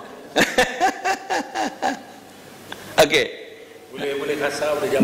Boleh. Boleh. Jadi jabat tu dianggap sebagai tempat, bukan tempat bertolak ya, Rumah. Mukim kita kat mana? Rumah kan. Tapi kalau dari rumah tak boleh nak. Tak jawab dulu, belum mula musafir. Nak turun musafir tapi. Iya, tapi belum mula musafirnya. Belum keluar. Okey. Saya pegang mazhab Syafi'i ni. Nanti ada ustaz tu kata mungkin dia mazhab Hambali. Ni kan? Saya tak nak bertekar-tekar. Ni kan? Sebab tu adab belajar sebenarnya kita tak boleh kata Ustaz Mamat kata boleh, kenapa Ustaz kata tak boleh? Tak boleh sebut macam tu. Kita tanya-tanya, lepas tu kita nak pakai yang mana terpulang pada kita lah. Ya kan? Jadi tak boleh lagakan antara. Waktu kan saya cerita dah itu adab belajar hari mula-mula tu. Sebab tu awal-awal lagi cerita adab belajar. Sebab kecenderungan kita nak sebut Ustaz Safawi kata tak boleh, macam mana Ustaz kata boleh? Dah masa muka pula Ustaz tu dengan saya. Ya kan? Kalau masa muka tak apa lagi, masa kepala lagi payah. Oleh sebab itu masa mulut sekarang berhenti minum. Kita sambung. Kita nak pergi Madinah ya, insya-Allah. Apa tujuan pergi Madinah? Ini yang jarang orang sebut. Sebab apa nak pergi Madinah? Ziarah Nabi pertama. Ziarah kubur Nabi sallallahu alaihi wasallam. Maknanya sebelum ziarah Nabi jangan shopping dulu. Ini sampai-sampai Yahoo 3 karung dah. Apa objektif kita yang utama? Saya bawa jemaah pergi bulan Ramadan. Kami daripada turun di Jeddah naik bas. Kita jangka boleh sembahyang subuh di Madinah. Bas rusak. Berhenti dah satu tempat tu dah. Pemandu bas tukar baju lain dah keluar berminyak-minyak. Orang azan subuh. Saya pun naiklah Bangla tengah azan dekat subuh. Bangla ya azan dekat mana pun. Allah akbar, Allah akbar, Allah akbar. Tu Bangla lah tu kan. Lagu. Dah sembahyang sunat saya tanya Bangla, "Pin imam, mana imam?" Imam tak ada. Entah jadi imam. Saya jadi imam tak apa. Baca kunut saya. Jadi imam kan. Tak apa tu. Sampai ke Mekah sampai Madinah dah pukul 9. Lepas subuh. Saya kata okey rehat tidur. Okey kita pergi ziarah malam karang. Siang hari ni panas. Lepas tu kita baru sampai. Okey. Nak pergi sembahyang zuhur dah jumpa dengan jemaah saya 2 beg plastik. Belum ziarah Nabi lagi ni. Lepas tu jumpa saya, "Halo Ustaz. Jadi malu kat saya." Kita dah cerita kat sini. Macam ni ceritanya. Sebelum ziarah Nabi jangan shopping dulu, kita banyak hari lagi. 3 hari Madinah 10,000 boleh habis. Kalau tak boleh habis, beri saya habiskan. Okey, ziarah Nabi sallallahu alaihi wasallam itu objektif kita. Lepas tu program kita pergi haji sampai malam ni pagi esok ziarah. Tak biar lama kan? Tak boleh ziarah kat dalam, ziarah kat luar pun cukup. Pergi kat luar tu, hadap kubur, Assalamualaikum ya Rasul. Baca doa, beri salam. Ziarah lah tu namanya. Saya tiap kali masuk masjid Nabawi saya beri salam. Itu masjid dia dah. Kan? Yang kedua, solat dalam Masjid Nabawi setiap waktu. Objektif kedua tak nak semayang dalam masjid, bukan dataran. Kalau pahaman mazhab kita, gandaan 1000 ni dalam masjid, bukan di luar. Dia beza dengan Mekah. Okey? Dalam masjid. Dengan mendapat takbiratul ihram bersama imam. Mana kita sampai, kita dah ready tu imam, Allahu Akbar, kita pun Allahu Akbar. Okey? Mendapat takbiratul ihram bersama imam. Itu standard yang kita nak capai. Oleh sebab itu nak capai itu kena pergi awal.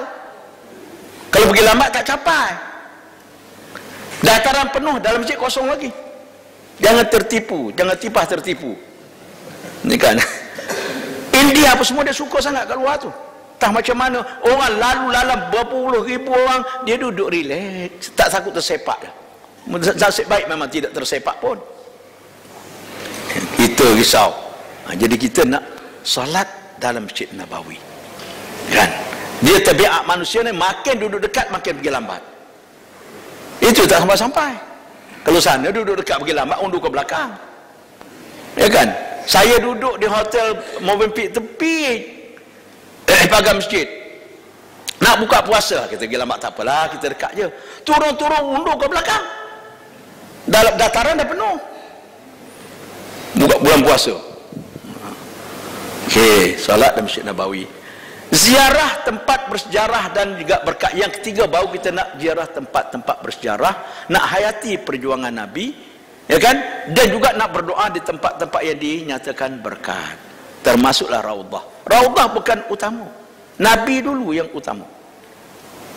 Puan-puan, tuan-tuan, puan-puan, banyak orang salah faham. Duduk Raudhah dulu lah, sekarang tak boleh duduk lama. Dulu duduk berjam, 5 jam duduk. Itu orang hati busuk. Tempat sempit, semua orang nak pergi. Kalau kita duduk tak beralih-alih, ramai orang tak boleh masuk. Kita berdoa 15 minit, tapi hati kita ikhlas, mungkin lebih makbul doa daripada duduk 1 hari kat situ.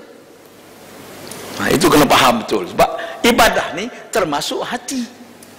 Kenapa duduk lama kat sini? Nak berdoa lebih. Kenapa nak tak fikir kawan lain nak masuk tu? Orang pun mari jauh juga. Batu saya kadang-kadang tak masuk, saya duduk tepi je. Doa, ya Allah ya Tuhan, aku tahu kau boleh makbul doa aku di mana pun aku berada. Tapi aku kesian kepada orang yang belum pernah sampai. Ini kali pertama sampai. Berilah ruang pada mereka ya Allah. Mereka juga cinta kepada Nabi. Tak ada masalah, kat tepi tu je. Kalau kita nak seronok betul, pergi awal, pergi akhir. Itu memanglah. Orang tak ramai kan. Saya pernah balik akhir daripada Madinah. Saya kelas, KT yang kapal terbang saya kelas, saya balik. Oh, seminggu duduk kat situ, saya duduk 22 hari. Seminggu terakhir duduk situ tu, masa mana nak pergi Raudhah boleh pergi? Tak ada orang. Orang balik, yang baru tak sampai lagi, visa umrah belum buka. Tapi, yalah, rajin ke kita duduk 1 hari? Dia berebut je sukanya. Lu seorang-seorang tak nak pergi pula. Ya kan? Okey, ni sempadatan haram. Tugu sempadatan haram, bidatu had haram. Okey, start of haram area. Tugu ni dekat dengan masjid Bir Ali. Belakang tu nampak gambar masjid Bir Ali. Sekeliling kawasan tanah haram Madinah semua ada tugu ni, daripada airport masuk sempadatan halatan haram. Okey,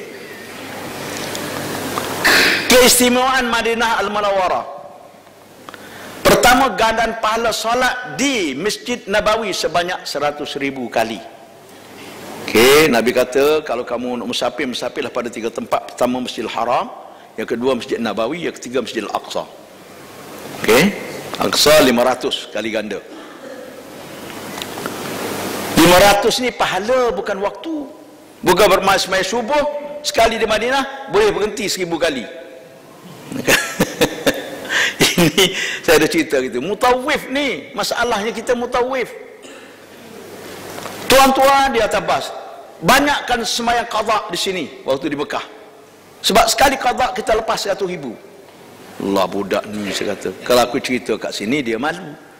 Malam tu ada kelas, ada ceramah, saya masuk macam tuan-tuan dia cerita pagi tadi tu atas bas tu, bukan lepas waktunya itu pahalanya. Tuan-tuan balik haji, balik umrah ni 10 hari dekat Mekah sini, bukan bermakna berbulan tak payah semayang. Bukan makna akaun dah penuh. Itu silap.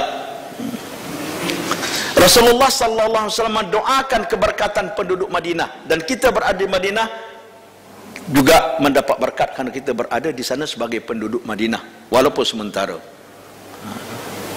Syafaat Nabi bagi mereka yang sabar di Madinah dengan kerenahnya, dengan cuacanya, dengan apanya. Tapi di Madinah ni tidak seteruk Mekah lah. Cuma cuaca lebih ekstrim. Musim sejuk sungguh. Saya pernah, yang paling sejuk saya di Madinah 4 degree. Pernah. Yang paling panas 52 degree. Itu pernah alamilah. Orang meninggal di Madinah mendapat syafaat Nabi sallallahu alaihi wasallam. Tapi tak ada borang keluar. Kalau ada borang, saya puisi permohonan mati Madinah, tak ada keluar borang tu. Tapi Madinah Mekah ni mati mudah. Setakat saya alami cukup mudah. Satu masa tahun 2003, satu hotel ni kita sewa, Tabung Haji sewa. Jadi jemaah kita pun masuk. Dia sewa hotel di Madinah, satu pusingan 8 hari. Kena sewa 8 hari, tak boleh sewa sekejap. Kontrak 8 hari. Jadi orang kita dah nak habis 8 hari, Mesir sambung. Mesir sampai awal dah bertembung. Saya di pejabat, pengurus zon telefon ustaz, tinggal seorang saja kat pejabat, mari kita kena jaga barang, takut bertukar barang Melayu dengan barang Mesir. Beg ni, beg pakaian. Ketukar pakaian Melayu, pakaian Mesir, susah. Ya kan? Orang Melayu pakai Mesir macam hantu Cina tenggelam. Ya kan? Terbang. Orang Mesir pakai baju Melayu macam baju orang gila. Jadi kena jaga ni lungguk kita ni apa semua. Tengah jaga tu seorang makcik meninggal atas wheelchair. Cik. Bengkau hidung terus. Saya pun beritahu tu dia lah. Kat mata saya. Oh, dah mati. Bawa masuk ke bilik lah. Pasal dah masuk ke bilik, dia orang hotel akan uruskan, panggil masjid akan uruskan lah jenazah tu. Mudah, tak susah. Tahun 2010 tak salah saya beri tugas balik ke Madinah. Kami tengah tunggu, kan kita Madinah ni sampai yang lain baru sampai, kemudian ini dia dah balik, jadi dia keluar masuk di Madinah ni. Lepas tu malam saya tengah tunggu bas daripada Mekah nak sampai jemaah kita. Yang ni besok pagi dah berlepas balik. Tiba orang telefon, ustaz, ada orang nazak tingkat 11. Saya pun pergi cari lah, saya salah dengar bilik pula, pergi cari bilik orang sihat. Ya, pergi-pergi, kalau tu dah mati dah. Kata yang sebelah katil dia tu, saya baru lepas sembang ada dia kata. Kami nak balik pagi esok, barang semua dah lungguk kat luar ikut bas. Kan duduk sembang, dia kata, saya tidur lah, dia kata. Dia pun pergi nak tidur. Sekejap, crowd bunyi, habis. Cukup mudah. Tapi nak macam mana, dah kita tak ada orang nak isi kan. Tidak kita boleh isi. Orang yang mengajar atau belajar dalam Masjid Nabawi seperti berjihad di jalan Allah, pahalanya. Sekarang ini di Masjid Nabawi, semua tiang, hampir tiang-tiang dia tulis halaqah lizuar, halaqah untuk belajar untuk penziarah-penziarah. Yang kita pergi ziarah ni untuk semak baca Fatihah. Habis tu baca, dia ambil rekod apa semua.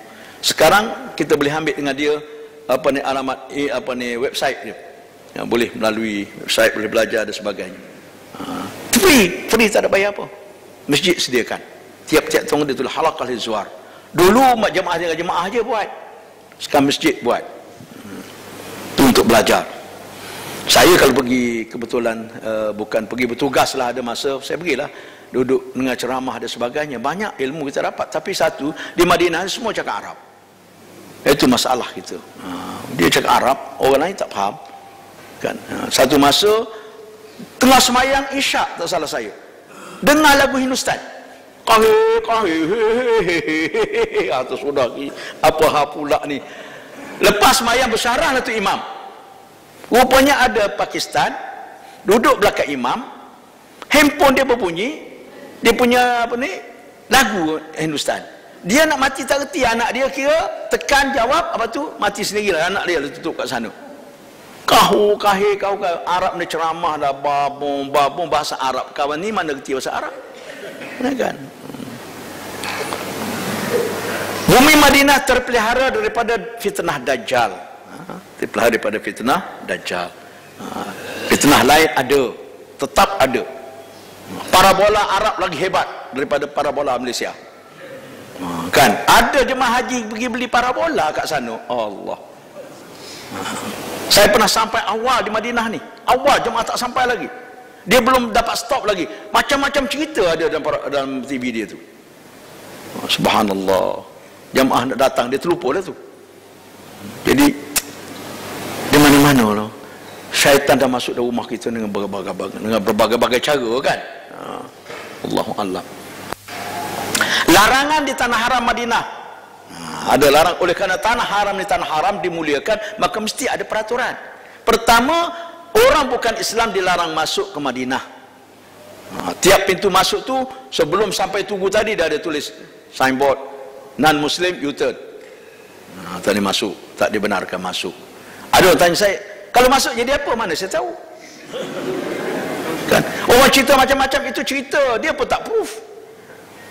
Tuan-tuan tahu, jasad Nabi pernah nak dicuri oleh orang Yahudi. Mereka menyamar masuk ke Madinah, sewa sebuah rumah. Daripada rumah tu dia korek terowong. Okey, lama-lama Allah Taala pelihara, dimimpikan kepada pembesar-pembesar alim ulama di sana. Cari, dapat, tangkap. Lepas pada itulah sekarang ni besi sekeliling. Usaha manusia kena buat lah.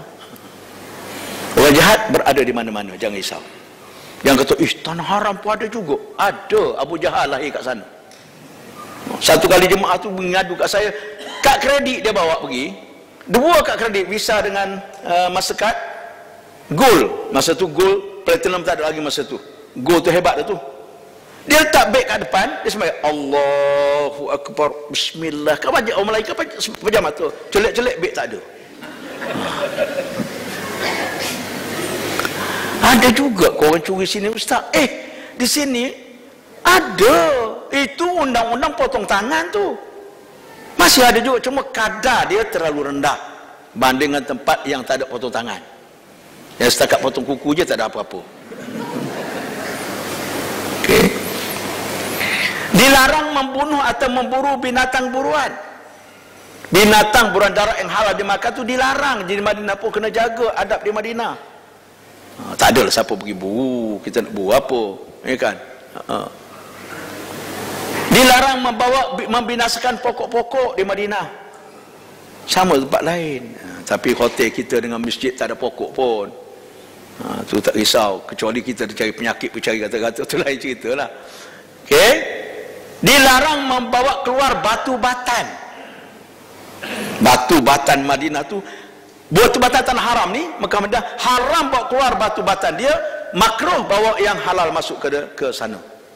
Kita melontar, batu melontar lebih, kita kutip di Muzdalifah tu tanah haram, haram bawa balik, kena pulang balik sana. Tapi kalau bawa batu Malaysia melontar, makruh. Ada satu tahun dulu Seorang Menteri ni bagi batu kat Malaysia, kat jemaah haji Malaysia. Ialah dekat-dekat PRU kan, tak ada benda nak bagi batu. Bawa lah batu, saya ingat kat betul. Nasib tak baik, batu tu tidak, jemaah tak bawa sini, dia bagi kat Mekah. Lungguklah di Mina, tahun tu kemah terbakar dengan batu-batu terbakar. Nasib tak baik. Mak saya pergi haji tahun tu, balik mak saya masuk hospital 2 hari, masuk karbon dalam paru-paru kan. Allahuakbar. Okey, jangan bawa balik lah, sebab ada macam-macam, kadang orang terlupa. Nak wanita minta maaf, wanita ni kan sebut kecantikan, oh habis dia, dunia terbalik, ya kan? Jadi ada seorang ustazah, dia pergi melawat kat mana, oh ceritalah batu ke lumpur, saya tak ingat tepatnya, bawa balik. Suami dia ustaz. Apa tu yang kami tadi pergi melawat ni tempat ni, orang kata di wadi tu bawa balik lumpur ke batu ni buat basuh muka, cantik. Yang ni tanah haram tau. Awak tak ingat ke bawa balik batu tanah haram dah haram? Ya kau terlupa. Terlupa sebab apa? Kes comel lah tu. Sebut comel sebutir, tertungging kita dibuatnya. Kan? Kalau ustaz nampak kuruh dah sekarang, pada perut saya tak pernah kuruh, perut buncit macam tu je. Orang sebut kuruh, nak buat duit kita ya tu, nak jaga hati kan. Okey, tidak boleh melakukan kejahatan kepada penduduk Madinah, penganiayaan dan sebagainya. Tapi penduduk Madinah pun ada yang jahat. Satu masa saya pergi ziarah Baqi', nak doa lah, dia pun pergi nak doa. Kalau kita ambil doa dia, kena bayar. Dia jadi duit macam broker lah, ya kan? Dia pergi doa apa dia baca, saya alih, dia alih. Last sekali dia kata, aku doa lah, kata aku pun kerti doa, ingat kamu kerti doa, aku penduduk Madinah, aku penduduk Malaysia, boleh juga berdoa. Penduduk Madinah berkat, kata kamu tak berkat pasal kamu nak minta upah dengan aku, kata nak berkat ke mana? Bertengkar dia, lalu saya lagi pergi duduk jauh, doa tak ikut dia, tak dimakan dia kata ni.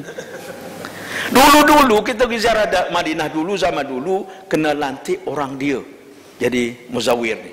Dia bawa pergi ke, kalau lelaki ni dia pecahkan Madinah, kena pecah lagi perempuan, pergi ke Masjid Nabawi, pergi apa semua, lepas tu dia tunggu dekat Baqi'. Kita pergi kat Baqi', dia pun doa lah, berang baca doa. Pak ni seorang bawa beg plastik kutip, dia pun tengok, selagi tak habis kutip sama tu doa panjang, habis kutip wasallallahu terus. Sekarang dia pun tak larat nak buat dah kerja tu. Kerja lain pun banglah buat. Macam kita zaman dululah. Siapa pernah pergi tahun 80-an dulu ke Telaga Hang Tuah? Kan ada Tok Lebay kat situ dengan air botol itu kan? Tu broker lah tu. Dia macam petition writer, dia pejabat tanah. Okay. Dilarang melakukan solat sunat mutlak pada waktu tahrim. Madinah sama dengan tempat lain di segini, dia ada waktu haram dia. Sama je dengan kita. Lepas subuh sampai terbit matahari, waktu zawal, waktu asar sampai maghrib, tidak boleh solat yang tidak didahului oleh sebab. Kalau solat bersebab, berlaku sebab, boleh solat bila-bila pun. Masuk masjid, kita boleh solat tahiyatul masjid walaupun bila. Okey? Itu pandangan dalam mazhab kita. Okey, kita sambung sikit. Adab ziarah Madinah. Adab ziarah Madinah Al-Munawwarah, pertama, perbanyakkan membaca selawat ke atas Nabi sallallahu alaihi wasallam dengan penuh keikhlasan dan keimanan ketika menuju ke Madinah. Daripada Malaysia nak kapal terbang nak menuju ke Madinah, atas kapal terbang tu kalau tak letih, apa ni selawat pada Nabi. Pelan-pelan, tak mesti kuat-kuat. Tak payah bawa gendang. Sallallahu ala Muhammad dudung, tak payahlah, tu dah kena tangkap. Okey, selawat pada Nabi. Tinggalkan yang lain-lain. Saya pernah jumpa jemaah duduk sebelah saya, dia tak tahu kita ustaz. Ni kan, main game macam kapal terbang. Aduh, buruknya orang tua main game. Okey. Yang kedua, banyak membaca doa masuk Madinah apabila mula nampak rumah-rumah di kota Madinah. Dalam buku doa ada doa masuk Madinah. Okey, pendek je doa tu. Besok tabung haji akan bagi buku doa. Dah dapat pergi, boleh minta. Biasanya waktu khusus intensif dia bagi. Okey, buku doa, buku pengurusan, buku panduan ibadah haji dan umrah warna kuning. Okey, ada doa situ. Okey, atau mana-mana doa lah. Dalam pasaran pun yang syarikat-syarikat yang cetak apa semua pun ada buku doa. Tabung Haji Trevor dia buat buku dia sendiri. Semua orang pasal di belakang buku nak taruh nama syarikat. Itu iklan. Ni kan iklan free. Ya kan, macam kain ihram kita pergi syarikat besar tulis syarikat ABC. Tulis kecil pun boleh padahal. Dr. Basit pernah sentuh dalam TV. Padahal Dr. Basit pergi pun bawa syarikat juga, abang dia ada syarikat. Di Kelantan satu syarikat nama Ashar Trevor. Tu abang dia punya. Dia kata lambang syarikat tu taruh kecil je lah, kat ihramkan sunat putih. Ni tenggelam. Warna merah-merah terbesar. Tabung haji pun tulis juga petugas tabung haji. Warna biru. Kerajaan mesti kena biru lah. Tak boleh warna lain. Ya kan? Asal-asal hijau pun jadi biru. Saya kerja di Sedar dulu hijau, pertanian hijau. Lepas tu tak boleh kena tukar biru. No, macam mana kan? Pergi basuh sekali kat kedai, tulis petugas tabung haji. Pergi basuh kedai, keluar warna pink. Dia punya chemical kat sana tu kuat kan. Kalau pergi Mekah ni jangan pakai baju cantik-cantik, pakai baju yang kain yang tidak terlalu cantik lah, yang kena cuci tangan tu tak payahlah. Kita pergi nak ibadah kan. Saya kalau pergi tugas dulu, seluar petugas kat Mekah tu khas, baju pun khas. Yang ni campak macam mana pun tak apa. Saya malas tereka, pakai baju tutup dengan jaket, habis selamat. Berkeduk lah kan. Ini doa dia. Apabila masuk ke Madinah Munawwarah, baca doa Allahumma inna hadza haramun nabiyyika wa qad harramtahu ala lisanihi sallallahu alaihi wasallam faj'alhu wiqayatan li minan nar wa amanan min su'il hisab. Ini doa masuk tanah haram Madinah. Okey? Su'il hisab. Okey. Ya Allah Tuhanku, sungguhnya tanah haram ini tanah haram Nabi engkau Muhammad sallallahu alaihi wasallam, dan engkau telah mengharamkannya menerusi kenyataan lisan Nabi engkau sallallahu alaihi wasallam. Berbeza, Nabi mohon pada Allah untuk isytiharkan Madinah ni tanah haram, seperti Ibrahim isytiharkan Mekah tanah haram. Maka aku pohonkan dengan kemuliaannya, jadikanlah ianya sebagai perisai bagi diriku daripada api neraka dan keamanan daripada perhitungan yang tidak baik pada hari kiamat. Su'il hisab, hisab yang buruk. Itu doa. Disunatkan mandi dan berpakaian terbaik serta memakai bau-bauan bagi lelaki sebelum ziarah Masjid Nabawi dan makbarah Rasulullah sallallahu alaihi wasallam. Bayangkan dulu tuan-tuan nak sampai ke Madinah ni naik unta, naik kuda. Muka ni dia tebal mana dia debu. Bau pun semacam. Jadi sunat mandi dulu baru pergi ziarah. Kita naik bas, naik kapal terbang tu pun tak bau busuk sangat. Sampai-sampai nak ziarah pun boleh. Tapi nak ambil sunat boleh mandi. Ya kan, mandi dulu, pakaian elok dan sebagainya. Ketika berjalan menuju ke masjid, hendaklah dengan rendah hati dan tawaduk serta memperbanyakkan selawat serta zikir. Selawat pada Nabi dan zikir. Nak pergi ke masjid daripada hotel. Saya mudah teori saya, daripada hotel nak pergi Masjid Nabawi pakai kacamata kuda. Faham tak kacamata kuda? Dia tuk kat tepi kuda, sebab tu dia berlari ketung, dia tak tengok kiri kanan. Jadi jalan straight, jangan tengok apa. Sebab kalau tengok macam-macam ada. Ya kan? Allah nampak tuduk, Allah cantik tuduk tadi. Balik baru tak apa. Yang pelik saya pergi baru ni bulan 12, dia jaga betul, dia tak ada orang jual lepas sembahyang. Selalu lepas sembahyang ni sampai ke pintu pagar. Macam-macam benda dia jual. Tak ada apa. Kita nak beli pula susah. Lagi cari kedai. Okey. Disunatkan bersedekah sebelum masuki Masjid Nabawi. Itu dulu sunat sedekah. Sekarang kalau nak sedekah, saya beritahu yang paling mudah sedekah dalam masjid. Kat luar masjid ni banyak tipu. Di Madinah jarang jumpa peminta sedekah. Kalau ada tu pun Pakistan apa tu, dia impit orang Malaysia. Assalamualaikum. Are you Malaysian? I am Malaysian. Brother from Kashmir. Nak minta duit tu. Saya dengar tu, laju dia jalan. Badan dia bukan main. Kuat lagi, bangunan banyak tak siap, kerja je lah. Nak minta sedekah buat apa? Kan? Dia datang ke Malaysia tu, berdiri duduk tepi pagar masjid hari Jumaat tu. Ada cerita kat saya, orang cerita tu, ada sindiket budak tu pun dia sewa. Budak kecil tu. Habis bertahun-tahun kecil ya budak. Allahu a'lam. Jadi kita pun payah. Saya tengoklah kadang-kadang jumpa traffic light, ada orang tak suka kalau orang tua junjuk bagilah juga. Kan? Tapi kita takut sindiket lah. Sindiket. Allahu a'lam. Ziarah terbagi pada dua. Kita di Madinah, besok ziarah dibagi dua. Pertama ziarah dalam, sampai ke Madinah malam ni, besok ziarah. Biasa ziarah dalam dia buat pagi. Semua ziarah akan buat pagi.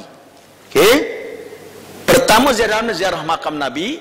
Yang kedua ziarah Raudah. Yang ketiga ziarah kubur Baqi'. Terpisah laki-laki perempuan. Perempuan lain masa. Muzawwir dia pun wanita.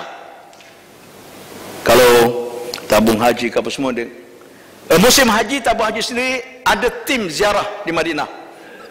Tim ziarah ni ada seorang ustazah, dua ustaz yang ada ke sana yang mengatur program ziarah. Ini ziarah luar, ziarah dalam. Okay. Ziarah luar pula hari lain, biasanya hari kedua atau hari ketiga. Sampai hari ni, pagi besok, pagi-pagi lepas subuh ziarah dalam. Mungkin pagi lusa atau pagi selepas itu ziarah luar, itu ziarah Quba, Syuhada Uhud, Masjid Qiblataini dan Masjid 7. Itu program yang dibuat, tu standard. Okey, satu lagi ziarah budaya dia masuk sini, memang tak tulis pasal ziarah tu tak ada pahala apa, iaitu ziarah Pasar Tama. Itu ziarah budaya. Okey, sekarang tak pergi Pasar Tama, pemandu bas sudah dibeli oleh kilang yang buat packing tama. Dia kata ziarah ladang tama, tapi ladang je tamanya, bukan tama situ semua.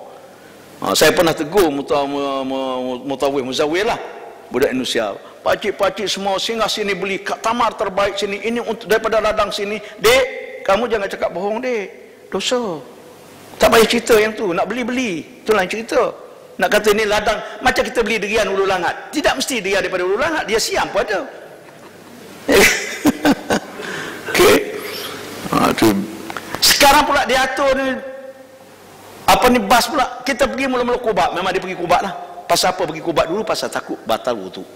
Sebab fadilat di Masjid Quba, siapa berwuduk di rumah sampai di Quba salat 2 rakaat dapat pahala sama dengan 1 umrah.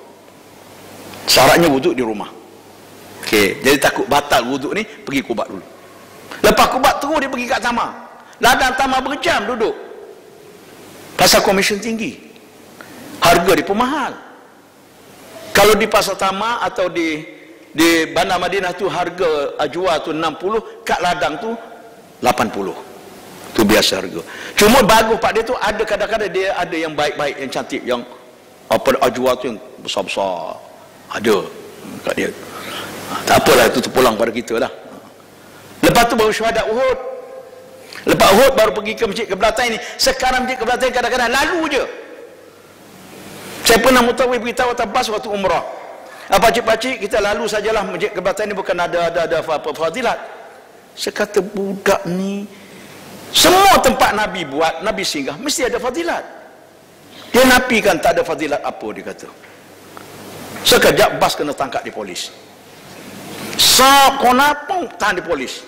Saya tidur celek-celek, kenapa bas tahan di polis? Pemandu bas turun, budak Indo jadi pemandu bas juga. Cakap Arab dengan Arab tu, Arab tak faham. Pasal dia baru tak sampai setahun lagi kat sana. Arab tu panggil orang pandai cakap Arab. Dia pun balik mari beritahu mutawif dia, polis suruh pergi orang yang boleh cakap Arab fasih. Wah. Mutawif pun, Ustaz minta tolong. Kenapa? Pergi polis panggil ni. Awak dah pergi. Ustaz tak boleh. Dia baru dia ngaku. Sebab orang Indonesia pergi ke Mekah, pergi duduk di Saudi, permit dia jadi pemandu. Saya pergi sana, bekerja sana pemandu dalam permit tu. Bayar Pak Arab sikit, Pak Ayat pun sign borang. Mengatakan ni pemandu dia. Itu dia panggil kabir. Tokey lah. Tokey sign. Kalau ditangkap di polis, dia permit kat Mekah, tangkap pula jadi mutawif, masuk penjara dia. Penjara atau balik. Tak berani dia. Saya lah turun. Sudah kata macam mana. Arab bertanya. Boleh cakap Arab? Boleh sikit-sikit. Kamu agak lampu tadi hijau ke merah? Saya tidur. Kalau saya jawab merah, tak balik kita. Ya kan, bukan pemandu kena tahan, dengan bampas kena tahan. Kalau jawab hijau, saya pun tak tahu hijau ke tidak. Tapi lah sekali fikir-fikir, rasa-rasa macam hijau. Dia pun tengok, pegang janggut saya, balik. Saya buat apa adik, singgah Masjid Qiblatain ni, suruh jemaah turun sembahyang sunat tahiyatul masjid. Semua tempat Nabi pergi ada fadilat. Jangan kata tak ada fadilat. Oh, dia ikut lah saya, tadi dia tolong kan. Lepas tu baik adanya. Masjid 7 memang tak turun. Tak sempat. Tak turun sebab tak sempat. Sebab teori dia, kita mesti balik semayang di Masjid Nabawi, Zuhur. Jadi dekat Zuhur dia akan bypass. Saya pun turun Masjid 7 ni sekali, tahun 2001. Naik sampai ke atas, pergi semua tengok masjid. Ada Masjid Ali. Ali bukan Sayyidina Ali. Tinggi, Pak paling tinggi. Bawah sikit Masjid Salman Al-Farisi. Dan seterusnya lah.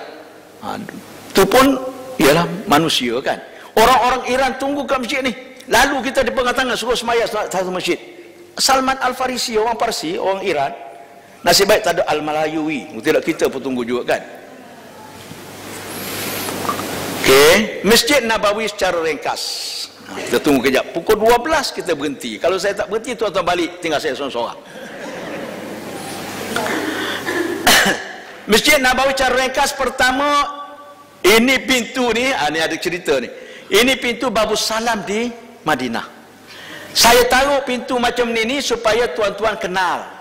Sebab saya pernah mutawif, entah dia pening ke mana tu, entah memang dia tak tahu, Wallahu a'lam. Kami sampai malam. Jamaah nak pergi juga malam ni ke masjid, dari dekat pukul 11. Pergi-pergi, jumpa pintu lain, dia kata ini pintu Babus Salam. Dia pun baca doa. Saya pun kat belakang, kalau aku tegur karang. Apa pula? Orang jamaah pandai pada dia. Saja, Ustaz, oh ni Babus Salam ke Ustaz? Babus Salam ni. Bung baca. Masuklah, lantak kau lah. Pagi esok saya bawa jemaah keluar daripada masjid, pergi ni Babus Salam. Tulis pun kat atas tu Babus Salam. Okey, ni jalan ni daripada laki-laki lalu sini, perempuan tak boleh lalu. Ni laki-laki daripada sini kita pergi terus ke Raudhah dan terus ke depan lagi Babul Baqi' keluar lah maknanya. Masuk Babus Salam, kita keluar Babul Baqi'. Ni laki-laki. Okey, ni Babus Salam. Ini Babul Baqi'. Ini Babul Baqi' keluar daripada tadi. Dekat Masjid Baqi', dengan kubur Baqi'. Ini sedikit gambaran lah. Dulu ni tahun 2009, lama dah gambar ni. Ni 2010 saya ambil, dah ada payung. Sekarang saya tak bubuh gambar yang baru.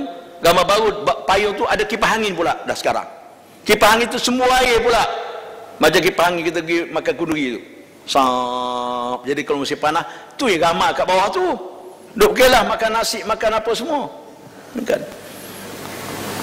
Didirikan oleh Rasulullah sallallahu alaihi wasallam pada tahun 622 Misi. Tahun 622 Misi ketika Nabi berhijrah di atas tanah milik anak yatim iaitu Sahal dan Suhail yang dibeli oleh Abu Bakar. Apabila Nabi daripada Kuba datang ke Yathrib, unta dia berpusing-pusing berhenti di situ, maka setelah tempat dia penduduk tu tanah anak yatim, dua beradik. Maka Nabi ambil tanah tadi dan Abu Bakar bayar untuk jadikan tapak masjid depan rumah Abu Ayyub Al-Ansari. Nanti kita cerita masalah yang panjang sikit. Okay? Keluasan asal 850.5 meter persegi sahaja. Kecil. Asal mula-mula Nabi bina tu kecil, dan Nabi ni bukan ada bangunan cantik dah, pelepah tamar je. Batang tamar, atas daun tamar. Bawah pun daun tamar, atas pasir. Sebab tu badui kencing. Atas pasir kan badui kan dia kencing ikut dan kampung dia, sampai sebab nak kencing dalam masjid, tengok cak situ. Dah orang nak pukul. Nabi kata jangan. Kalau pukul lagi banyak masalah, ambil air siram. Kan? Kita diutuskan untuk memudahkan, bukan untuk menyusahkan. Kata Nabi. Diperluaskan dilakukan pada tahun 7 Hijrah menjadi 50 kali 50 meter persegi. Tahun ke-7 Hijrah ba'da Khaybar, tak salah saya, selepas perang Khaybar. Sepadan perluasan Masjid Nabawi ini dapat dilihat pada tulisan pada bahagian atas tiang bertulis Had Masjid Nabawi alaihi salam. Ada gambar nanti saya tunjuk. Diperluaskan terakhir, yang terakhir dibangun dilakukan oleh Malik Fahad pada tahun 1405 Hijrah. Sekarang 38, bermakna sudah berapa tu? 27 tahun. Lebih kurang, betul tak? Yang lalu. Okey. Okey, menjadi kawasan sekarang 165.500 meter persegi. Kawasan masjid sekarang ni 165.000 meter berbandingan 850 meter pada mereka awal. Dah berapa kali dibesarkanlah. Okey, nanti dapat menampung sekarang ni 257.000 jemaah at one time. Okey. Tak masuk halaman. Halaman masjid pula luas dia 230.000 meter persegi. Halaman masjid. Tahun 2000 saya pernah round jalan kaki sekeliling, krem beti saya. Saja nak tahu jalan kaki keliling. Okey. Ini tiang. Ke atas tiang tu tulis Hasan. Di tiang ni tulis Had Masjid Nabi alaihi salam. Memanjang, tuan-tuan, kalau kita daripada belakang, masuk menjadi belakang, jumpa payung. Ya. Payung dia dekat dengan Raudah. Tepi sebelah kanan ada atas tiang tu tulis gambar, dia ada Hasan, Husin, ada Sayyidina Ali apa semualah. Di tiang tu dia tulis Had Masjid Nabawi, memanjang sampai ke depan. Sebelah kiri, kalau menghadap kiblat, sebelah kiri itu Masjid Nabi yang asal, sebelah kanan yang dibangun semula oleh kerajaan Fatimiyah Turki. Okey, dibangun kemudian lah maknanya. Itu masjid yang asal. Itu gambar tiang tu lah, saya ambil gambar tiang. Zaman dulu tak boleh ambil gambar, nak masuk masjid bawa kamera pun tak boleh, kena rampas. Setelah boleh bawa kamera, saya gambar ni saya ambil tahun 2010. Tahun 2010. Ini memanjang tiang tu. Sejarah pembesaran Masjid Nabawi, saya ringkas ya, insya-Allah. Ini asal Masjid Nabawi. Okey. Ini kubur Nabi. Kubur Nabi, Abu Bakar, Umar. Belakang kubur Nabi ini ada satu tempat ditinggikan rumah Fatimah. Belakang rumah Fatimah ada lorong, ada dua pintu masjid tapi tutup sekarang, Babun Nisa dengan Babu Jibril. Ada lagi satu tempat ditinggikan sekaki itu Ashabus Suffah, nama tempat tu. Okey.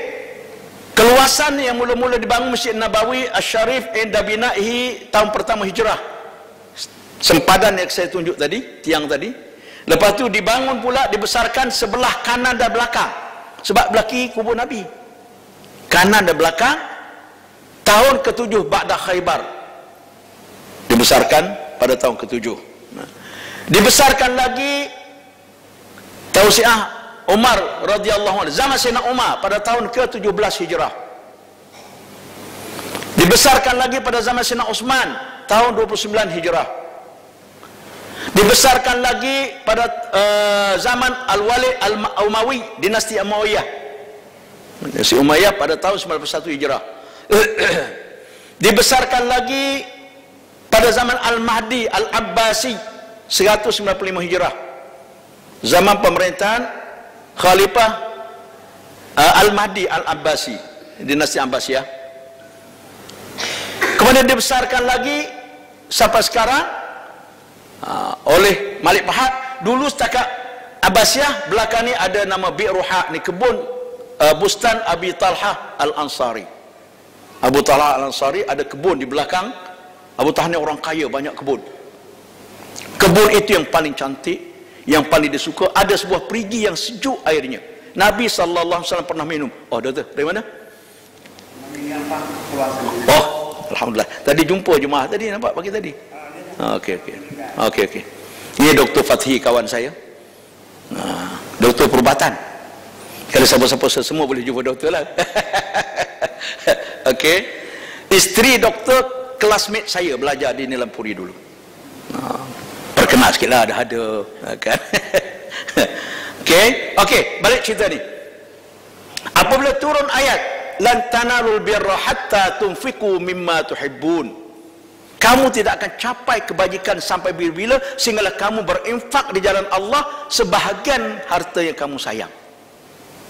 Pada masa itu Abu Talha datang jumpa Rasulullah sallallahu alaihi wasallam, ya Rasulullah, Allah Taala perintahkan supaya berinfak sebahagian harta yang sayang. Harta aku yang paling aku sayang adalah Bi'ruha, kebun ni. Nabi pernah minum air telaganya. Aku infakkan fi sabilillah. Pada Nabi pun terima. Apa Nabi buat?